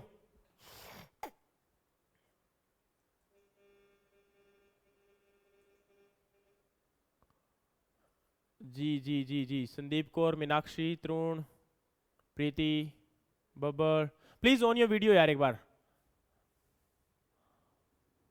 देखिए गाइज, एक चीज आपसे बोलना चाहता हूं कि अगर आपकी कोई भी नीड हो, यहां पर आप लोग प्लीज अपने क्वेश्चंस लेके आएंगे। और दूसरी बात ये देखो, एक फंडा है, मैं बार बार बोलता हूं, जैसे ही क्लास में सबसे पहले आता हूं मैं यही बात बोलता हूं, आपकी कोई भी इज्जत नहीं है। 3 लोगों की कभी कोई इज्जत नहीं होती, एक स्टूडेंट की, एक भिखारी की और एक सन्यासी की, और ना ही ये इज्जत के लायक होते। ठीक है, बोलोगे सर सरेआम बेइज्जती है, ये रियलिटी है भाई। कैसे बताता हूं, देखो अगर एक साधु सोचेगा कि मेरी बेइज्जती हो रही है, डेफिनेटली वो कभी भी आपका मोक्ष प्राप्त नहीं कर सकता, भगवान को प्राप्त नहीं कर सकता। दूसरा, अगर एक भिखारी सोचेगा कि मेरी बेइज्जती हो रही है, वो किसी से भीख नहीं मांग सकता। उसको अगर कोई बोल देगा बट भाग नहीं दूंगा, तो मतलब वो क्या मारेगा, वो टोकरा मारेगा कि सिर में, मेरे को भीख नहीं थी, है ना। और तीसरा क्या है आपका, आप अगर आप लोग क्लास में आए हो और आपको जैसे मान के चलिए आपने क्वेश्चन पूछा और आप बाय चांस ऐसा हुआ कि जैसे कोई मिसमैच हुआ या कुछ भी हुआ ना, अब आप लोग क्या सोचते हो, यार लड़कियां बैठी थी बेइज्जती हो गई। शादी के लिए नहीं आए थे तुम, है ना, तुम क्लास में आए थे पढ़ने के लिए। और एक कोई नहीं पूछने वाला, क्लास के बाद कोई याद भी नहीं रखेगा तुम्हें कि तुम कौन थे। ठीक है। और डेफिनेटली तुम्हें कोई नहीं पूछने वाला। और दूसरी बात, तुम्हारे पास एक चैटिंग का ऑप्शन है, लिख सकते हो तुम, ऐसे ऐसे करके टाइप करके लिख दोगे ना, सारा दिन करते ही तो हो, तो वो यहां भी कर देना भाई, मैं देख लूंगा मैसेज, तो मेरे को पढ़ने आते हैं, है ना। तो अगर एक बार पढ़ लोगे, आप बता दोगे, तो कम से कम क्वेश्चन का आंसर आपको मिल जाएगा, ठीक है। तो है ना, तो ये चीज है कि यहाँ पर आपके जो भी डाउट हो, जो भी क्वेश्चंस हो, डेफिनेटली आप लोग पूछिए, आपको आंसर भी किया जाएगा, ऐसी कोई दिक्कत नहीं है। और टाइम आपको ओपन दिया जाएगा, आपके क्वेश्चंस के लिए दिया जाएगा। कभी भी आप लोग कोई भी डाउट लेके आइए, मैं वादा करता हूं कि आपका आंसर या तो उस दिन करूंगा, अगर नहीं आता हुआ, भगवान तो हूं नहीं, दूसरे दिन बता सकता हूं, ठीक है। ये देखो फेयर है, क्योंकि देखो ये चीज नहीं कह सकते हो कि एग्रीकल्चर किसी इंसान को आती है ना, और मैं आपकी क्लास लगाऊंगा और डॉक्टर राजेश राणा सर लगाएंगे, ये 2 ही पर्सन रहेंगे आपकी क्लास के लिए, ये पहले ही दिन आपको बता रहा हूं। बाद में कहीं ये सोचें कि पता नहीं कोई IRA के रिसर्च साइंटिस्ट आएंगे, कोई ICR के आएंगे, उम्मीद ही मत रखना, है ना। देखो ये होती है फेयरनेस, जिसे हम बता रहे हैं। हाँ इतना है कि आपकी जो नीड है उसको मैं पूरा करने के लिए मैं आपके पास बैठा हूं, उसको अगर नहीं पूरा कर पाया तो उस दिन आपका जूता होगा और मेरा सिर होगा, यही कर सकता हूं, इसके अलावा कुछ एबिलिटी नहीं है, ठीक है। और दूसरी चीज क्या है कि आप प्लीज स्टडी करिएगा यार, क्योंकि आप लोग ये सोच लें कि मैं आपको बता दूं और आप हो जाएगा, तो ऐसा नहीं होने वाला। अब देखो जैसे हमने बोला इनके क्रॉप के अंदर, है ना हनी, इनके अंदर क्रॉप के अंदर अगर हम बात कर रहे थे, तो क्रॉप का नाम ही इजी है, सीरियल्स बोल दिया तो सीरियल्स ही इजी है। इसके बाद अगर हम देखेंगे तो सीरियल्स में क्या है, राइस है, वीट है, मेज है, बार्ले है, सोरगम है, पर्ल मिलेट है, आपका यहाँ पर उसके बाद कैश क्रॉप में आ जाएंगे, तो कैश क्रॉप में क्या आ जाएगा, कॉटन आ जाएगा, जूट आ जाएगा, आपका जो है शुगर केन आ जाएगा, ये इंपॉर्टेंट आ गई। उसके बाद अगर हम बात करेंगे तो यहाँ पर आपका टोबैको आ जाएगा। ऑयल सीड में क्या आ जाएगा, ऑयल सीड के अंदर टोटल 9 क्रॉप बोली आपकी, सबसे पहले रैपसीड एंड मस्टर्ड, उसके बाद क्या आ जाएगा, सीसेमम आ जाएगा, उसके बाद क्या आ जाएगा आपका सनफ्लावर आ जाएगा, सैफ फ्लावर आ जाएगा, है ना। इनके अंदर फर्दर आपके जो है पूफा कंटेंट क्या होता है, कौन सा आपका टॉक्सिक कंपाउंड है ना, हर एक क्रॉप के अंदर उनके टॉक्सिक कंपाउंड क्या है। जैसे सोरगम है, सोरगम के अंदर आपका HCN बनता है ना, हाइड्रोसायनिक एसिड या फिर धुरीन एसिड भी जिसे बोल देते हो आप लोग, है ना। तो वो कब बनता है, किस स्टेज में बनता है, वो हमें पता होना चाहिए। दूसरा आप लोगों ने सुना होगा कि C3 और C4 प्लांट, है ना, मेजरली आप लोगों को बोला जाता है, आप लोग रट्टा लगा के थक जाते हो, बोलते यार C3 कौन सा होगा, C4 कौन सा होगा। सिंपल सी बात है, हमें पता होना चाहिए, एक आइडिया होना चाहिए जेन्युइन कि क्या है। देखो अगर कोई क्रॉप आपकी 6 फीट की हाइट से नीचे है, डेफिनेटली वो सारी की सारी क्रॉप याद रखना क्या होंगी, C3 होंगी, और C4 वो होंगी जो C आपकी अप्रोक्सीमेटली 5.5 या 6 फुट की हाइट से ऊपर होंगी, उन सभी क्रॉप को आप C4 बोलोगे। अब रट्टा क्या मारना है यार इस बात का, एग्जांपल देख लो, अगर तुम्हें ये नहीं पता कि क्रॉप कौन सी है तो फिर देखो इलाज नहीं है मेरे पास, लेकिन तुम लोग कम से कम क्रॉप को जानते हो। जैसे सोरगम है तो सोरगम की हाइट क्या जाती है, यहां तक चली जाती है भाई, है ना। और आपकी अगर हम बात करें, और देखो कुछ प्लांट ऐसे होते हैं जिनकी वाइल्ड प्लांट होते हैं, जैसे राइस है, राइस के अंदर कुछ वेरायटी यहां तक भी जाती है, इतनी लंबी लंबी होती है, लेकिन वो वाइल्ड है, हमें उससे नहीं जाना, हमें नॉर्मल वैरायटी हमारे एरिया में क्या ग्रो करवा रहे हो उनको आपको देखना है। उसके बाद अगर हम बात करें तो मेज का प्लांट यहां तक चला जाता है, पर्ल मिलेट कहां तक चला जाता है, यहां तक चला जाता है। उसके बाद अगर हम बात करें तो शुगर केन कहां तक चला जाता है, यहां तक चला जाता है। सारे प्लांट क्या है, C4 है, देख लो, रट्टा मारा क्या हमने, नहीं। तो ये हमें पता होना चाहिए। एक्चुअल में क्या है, एग्जाम ऐसे क्रैक नहीं हो सकता कि आप मतलब लगे पड़े हो 24 घंटे पढ़ने से सिलेक्शन हो जाएगा। कई बार क्या बोलते हैं कि अरे यार वो तो साल तक पढ़ रहा था, उसका सिलेक्शन तो हुआ ही नहीं, मैं तो 1 महीने पढ़ा सिलेक्शन हो गया। क्यों पढ़ा, कैसे पढ़ा, आपने पढ़ा कहां से था, क्या सीक्वेंस था, क्या स्ट्रेटजी थी, वो इंपॉर्टेंट है। आपने 1 साल तक पढ़ा, इट डजेंट मैटर। कई लोग क्या बोलते हैं, ले उसका सिलेक्शन हो गया, मेरा सिलेक्शन हुआ ही नहीं, है ना। तो ये सबसे बड़ी आपकी ट्रेजेडी हो सकती है, तो प्लीज। और दूसरा एक चीज कभी भी मन में वहम मत रखना, कई लोग बोलते हैं कि सर HU के अंदर क्लासेस होंगी क्या, वहां पर क्लासेस होंगी क्या, भाई आपको क्या मतलब है, वहां पे क्लासेस होंगी, आपको नहीं मिलेंगी, पहली बात तो ये है। दूसरी, उनकी क्लास हो उनकी क्लास नहीं हो, हमें एक ही चीज का फंडा आना चाहिए कि हमें अपनी मेहनत करनी है, चाहे हम कुछ भी करें, हम सिलेक्शन ले जाएंगे हमारा। ये बात समझ में आई, तो ये है ना, क्योंकि हम अपना वर्क कर रहे हैं ना, डेफिनेटली वो लोग हमें कुछ नहीं देने वाले, ना हमारी क्लास लगाने वाले हैं। अगर वो लगा भी लेंगे, हम उनके बारे में डिस्कशन करके अपना आधा घंटा बर्बाद कर लेंगे, उससे अच्छा कि उस आधे घंटे में 4 टॉपिक पढ़ लो, अपने क्लियर हो जाएंगे, है ना, खत्म। यही तो बात है। बताओ एग्रीकल्चर कोई नई तो लेके आने से रहा, HU ये तो है नहीं कि नई पब्लिकेशन कर देगा, अभी 4 क्रॉप नहीं आई है, अभी उनको पढ़ के आना है, ऐसा तो हो नहीं सकता। क्रॉप तो यही रहेंगी, डिस्कशन भी यही रहेगा, कंटेंट भी यही रहेगा, ICR से बाहर नहीं हो सकता। दूसरा, उस समय जो साइंटिस्ट ने लिखा है, राजेंद्र प्रसाद ने जो बुक लिखी है, उससे बाहर नहीं हो सकता, हैंडबुक ऑफ एग्रीकल्चर से बाहर नहीं हो सकता, इंडियन सोसाइटी ऑफ एग्रोनॉमी से बाहर नहीं हो सकता। तो क्या देंगे भाई, हम सारा का कंटेंट तो बाहर के पढ़ निकाल के पढ़ने वाले हैं, समझ में आ गया मैंने क्या बोला? आपका कंटेंट मोस्टली ऐड हो चुका है आपके, अगर नहीं ऐड हुआ है तो भी कोई दिक्कत वाली बात नहीं है, कुछ बच्चों को शो नहीं हो रहा होगा, लेकिन अभी आपका आज रात से 10 बजे के बाद सभी को कंटेंट आपका एप्लीकेशन के अंदर शो होना स्टार्ट हो जाएगा। ठीक है, जिन बच्चों को हो गया है अच्छी बात है, जिनको नहीं हुआ है 10 बजे तक का वेट कीजिएगा। 10 बजे के बाद आपकी एप्लीकेशन के अंदर कंटेंट अवेलेबल हो जाएगा। कंटेंट का मतलब क्या है? आपको दो प्रकार का कंटेंट रहेगा। एक आपकी क्या रहेंगी, जो है बुक्स रहेंगी, जो आपको हार्ड कॉपी में भी दी जाएगी, आप ऑनलाइन में हो या आप ऑफलाइन में हो, आपको यहां से सेंड की जाएंगी।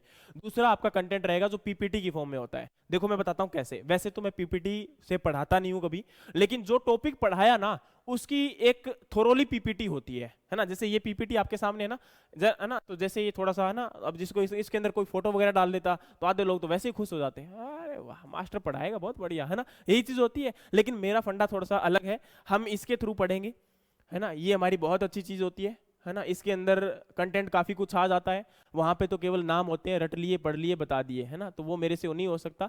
इसको हम डेफिनेटली करेंगे, तो उसके थ्रू ही हम कवर करते हुए आपके टॉपिक्स को डेफिनेटली पूरा कवर करेंगे, इसमें कोई दिक्कत नहीं है। और फिर आप उन पीपीटीज को, जो टॉपिक पढ़ाया उसकी पीपीटी आपकी अवेलेबल रहेगी, उन पीपीटीज को मोबाइल से ही पढ़ना पड़ेगा, उसके अलावा कोई ऑप्शन नहीं रहेगा, ना डाउनलोड कर सकते हो, ना ही उनको जो है आप अपने लैपटॉप में ओपन कर सकते हो, उनको मोबाइल से ही आपको रीड आउट करना पड़ेगा। ज्यादा नंबर नहीं है, ज्यादा कंटेंट नहीं है, केवल 200 250 300 पेज होंगे, इतने पढ़े जा सकते हैं। पीपीटी के पेज होते हैं ना वो ऐसे होते हैं, है ना, तो इनको पेज को पढ़ना कोई ज्यादा बड़ा काम नहीं है। ये 200-300 पेज का मतलब है कि आपके 20 से 30 पेज, है ना, तो वो कंटेंट रहेगा। उसके बाद उनमें से काफी कंटेंट तो आपका नोट्स में भी रहेगा, काफी नहीं 90% कंटेंट उसमें ही रहेगा, 10-1% अलग होगा। तो एक बार पीपीटी के गो थ्रू हो जाना, कोई बड़ी बात नहीं है, 10 मिनट में हर रोज हो जाओगे, है ना। तो आपके हर रोज 10 मिनट मोबाइल पे निकालना, आपको ये बोल दी सर मेरी तो आंखें दर्द करती है, आपकी इंस्टाग्राम चलाते हो तो नहीं दिखती, ना ही फेसबुक चलाते हुए दुखती, ना ही व्हाट्सअप चलाते हुए दुखती, तो वो बहाने मत मारना, मेरे को प्लीज आपसे रिक्वेस्ट है ना। कोई बोले कि सर मैं चलाता ही नहीं हूं, तो वो अलग बात है भाई, आप नहीं चलाते हो तो कोई दिक्कत वाली बात नहीं है।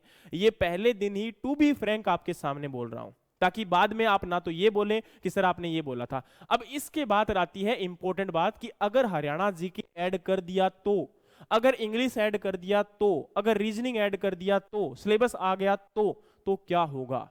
हम किसी भी चीज को नहीं करवाएंगे, ये होगा। दूसरा, अगर हरियाणा जीके की बात करें तो डेफिनेटली आपके साथ कंटेंट शेयर किया जा सकता है, अगर मुझे कोई इफेक्टिव लगा तो। वो मैं प्रॉमिस नहीं कर रहा हूं, लेकिन आपको बोल रहा हूं एज ए ब्रदर, बिकॉज आपका क्या है, सभी लोगों को पता होना चाहिए कि कंटेंट डेफिनेटली आ ही जाता है कैसे न कैसे करके। और मुझे लगा कि हाँ इफेक्टिव है 50-60-100 पेज, तो आपके साथ शेयर करने में मुझे कोई बुराई नहीं होगी, मैं आपको एज इट इज शेयर करने का काम करूंगा, उनको पढ़ लीजिएगा भाई।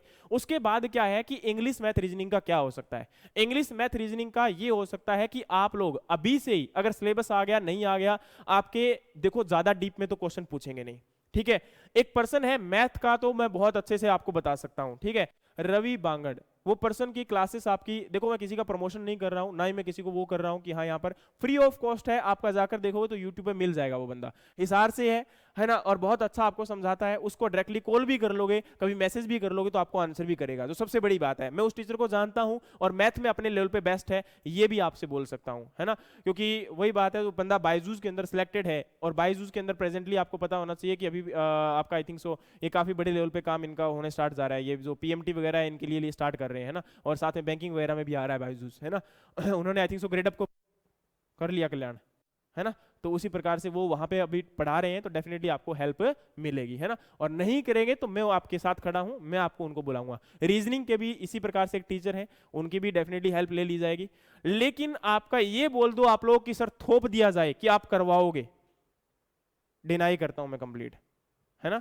ये वो है जो हेल्प आपकी रहेगी, क्योंकि अगर हम करवाएंगे तो डेफिनेटली टीचर को हायर करना पड़ेगा। और हाँ, एग्रीकल्चर का कुछ भी सिलेबस ऐड हुआ फ्री ऑफ कॉस्ट, उसके अंदर कोई भी आपसे फीस नहीं ली जाएगी। टिल 1 ईयर तक अगर एग्जाम नहीं हुआ, तो 1 ईयर तक कभी भी एग्जाम हुआ, उससे 1 मंथ बिफोर अगर हमने बैच स्टार्ट किया, 2 महीने पहले बिफोर बैच स्टार्ट किया, उस बैच में आपको विदाउट एनी फीस एनरोलमेंट दिया जाएगा, उसमें कोई आपसे कॉस्टिंग नहीं ली जाएगी, ये आपसे वादा रहा, ठीक है। 1 साल में तो करेंगे ही, ठीक है, करेंगे ही, और तो क्या है भाई, ठीक है। 1 साल में नहीं करेंगे तो आधे जाऊं तो उम्र निकल जाएगी, मत करना फिर तो, है ना। फिर बाद में देखेंगे क्या होता है, 1 साल तक का वेट करते हैं, उस समय तक अगर होगा डेफिनेटली किया जाएगा। अब आप लोगों के क्वेश्चन है तो डेफिनेटली बोलिए भाई,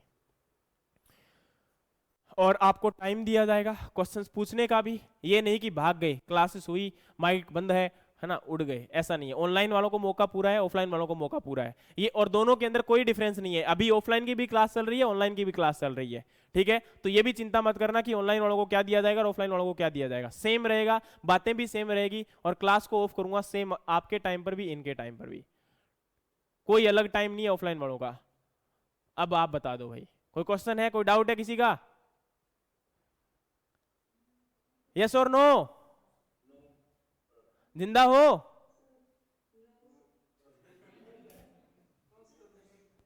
जिंदा ही नहीं हो? अच्छा, जिंदा हो, फिर ठीक है मेरे भाई, जिंदा हो तो अच्छी बात है। चलिए बताइए भाई, कोई डाउट है तो किसी का, अगर है तो डेफिनेटली उसको सोल्व आउट करते हैं, वरना आपकी, एक सेकेंड रुकिएगा।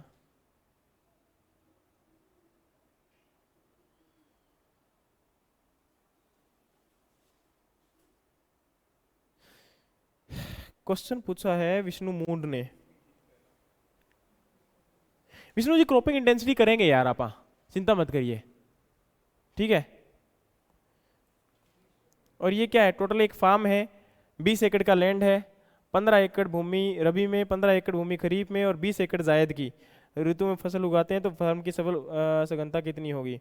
तो 15 15 कितना हुआ, 30, 30 और 20 50, 50 और 50/100, 50/20 गुना 100, तो 250, 250, ठीक है।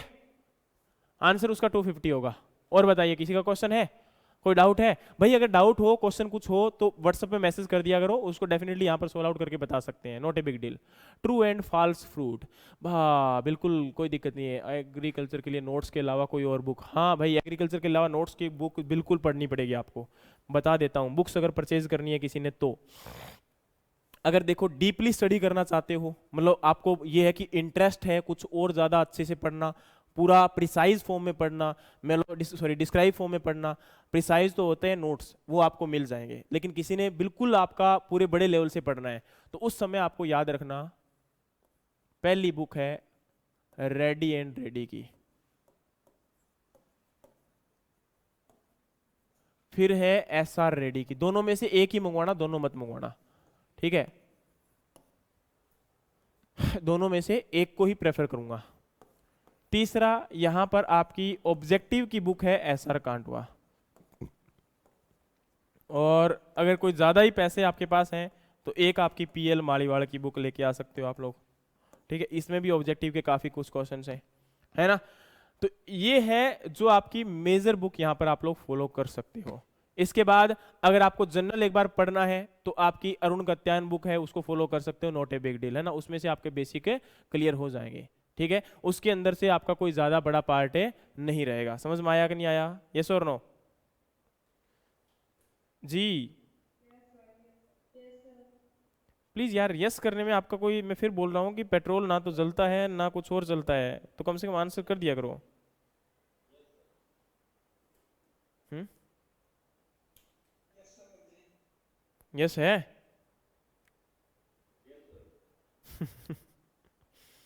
और बताओ, कोई दिक्कत, कहीं समस्या कोई? हैं?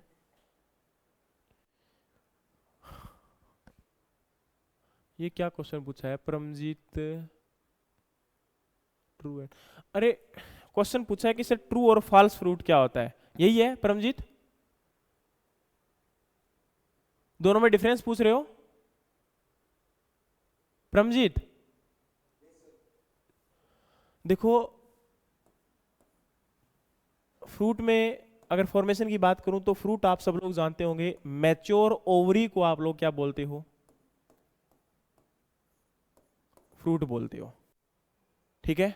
और मैच्योर ओव्यूल जो होता है वो क्या होता है आपका? सीड होता है।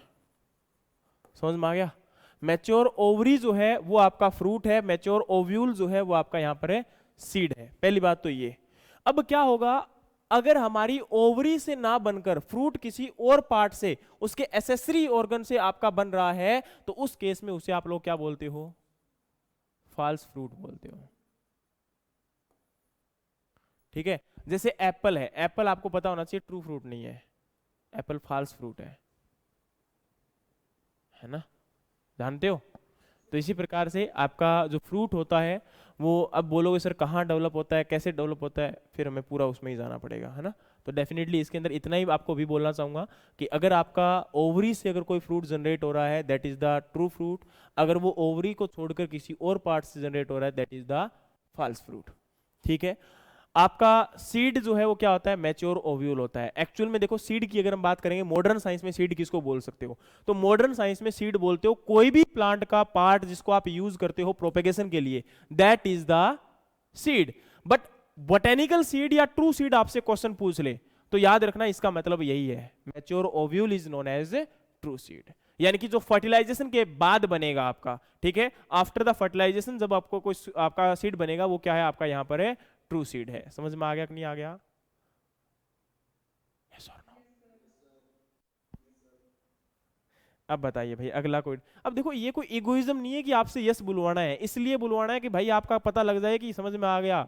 यहाँ पे मतलब हर चीज ईगो के साथ सेटिस्फाइड नहीं होती है ना। कुछ चीजें इसलिए भी होती है कि ताकि एक मतलब teaching is a two way communication, always ध्यान रखना, है ना। और टीचिंग जब तक ये नहीं होता तब तक कोई फायदा नहीं है।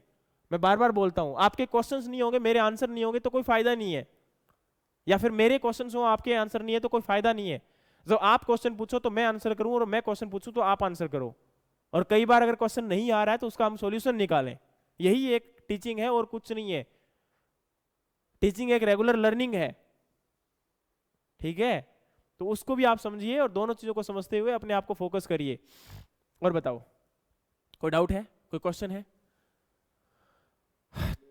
तो चलिए ठीक है महान आत्माओं, आपका अगले सेशन में आपसे मिलते हैं। और प्लीज़ अगर कोई डाउट हो तो आप लोग पूछ लेना। बाकी आप लोग फ़ोन से, और आपका सभी का जो लिंक होगा आगे से वो कहाँ पे आएगा, आपके कोर्स में आएगा, और वहीं पे आपको ज्वाइन करना पड़ेगा रोज़। और 6:10 पे आपका हर रोज़ लिंक आ जाएगा, और 6:15 पर हम क्या करेंगे, क्लास को स्टार्ट कर देंगे 6:15 से। तो हर रोज़ इसी टाइम पर रेडी रहना, मिलना। और जब भी आपका कोई टेस्ट होगा, आपका छुट्टी होगा, कोई ओकेजन होगा, आपके ग्रुप में ही आपको इन्फॉर्म किया जाएगा जो आपका चैटिंग में है, ठीक है। तो प्लीज़ उसको आप ये मत बोलना कि सर मुझे तो पता ही नहीं चला, तो भाई वो आपका, आप जानते हैं पता नहीं चला या नहीं चला या चला, ठीक है। चलिए, thank you so much guys, have a good night.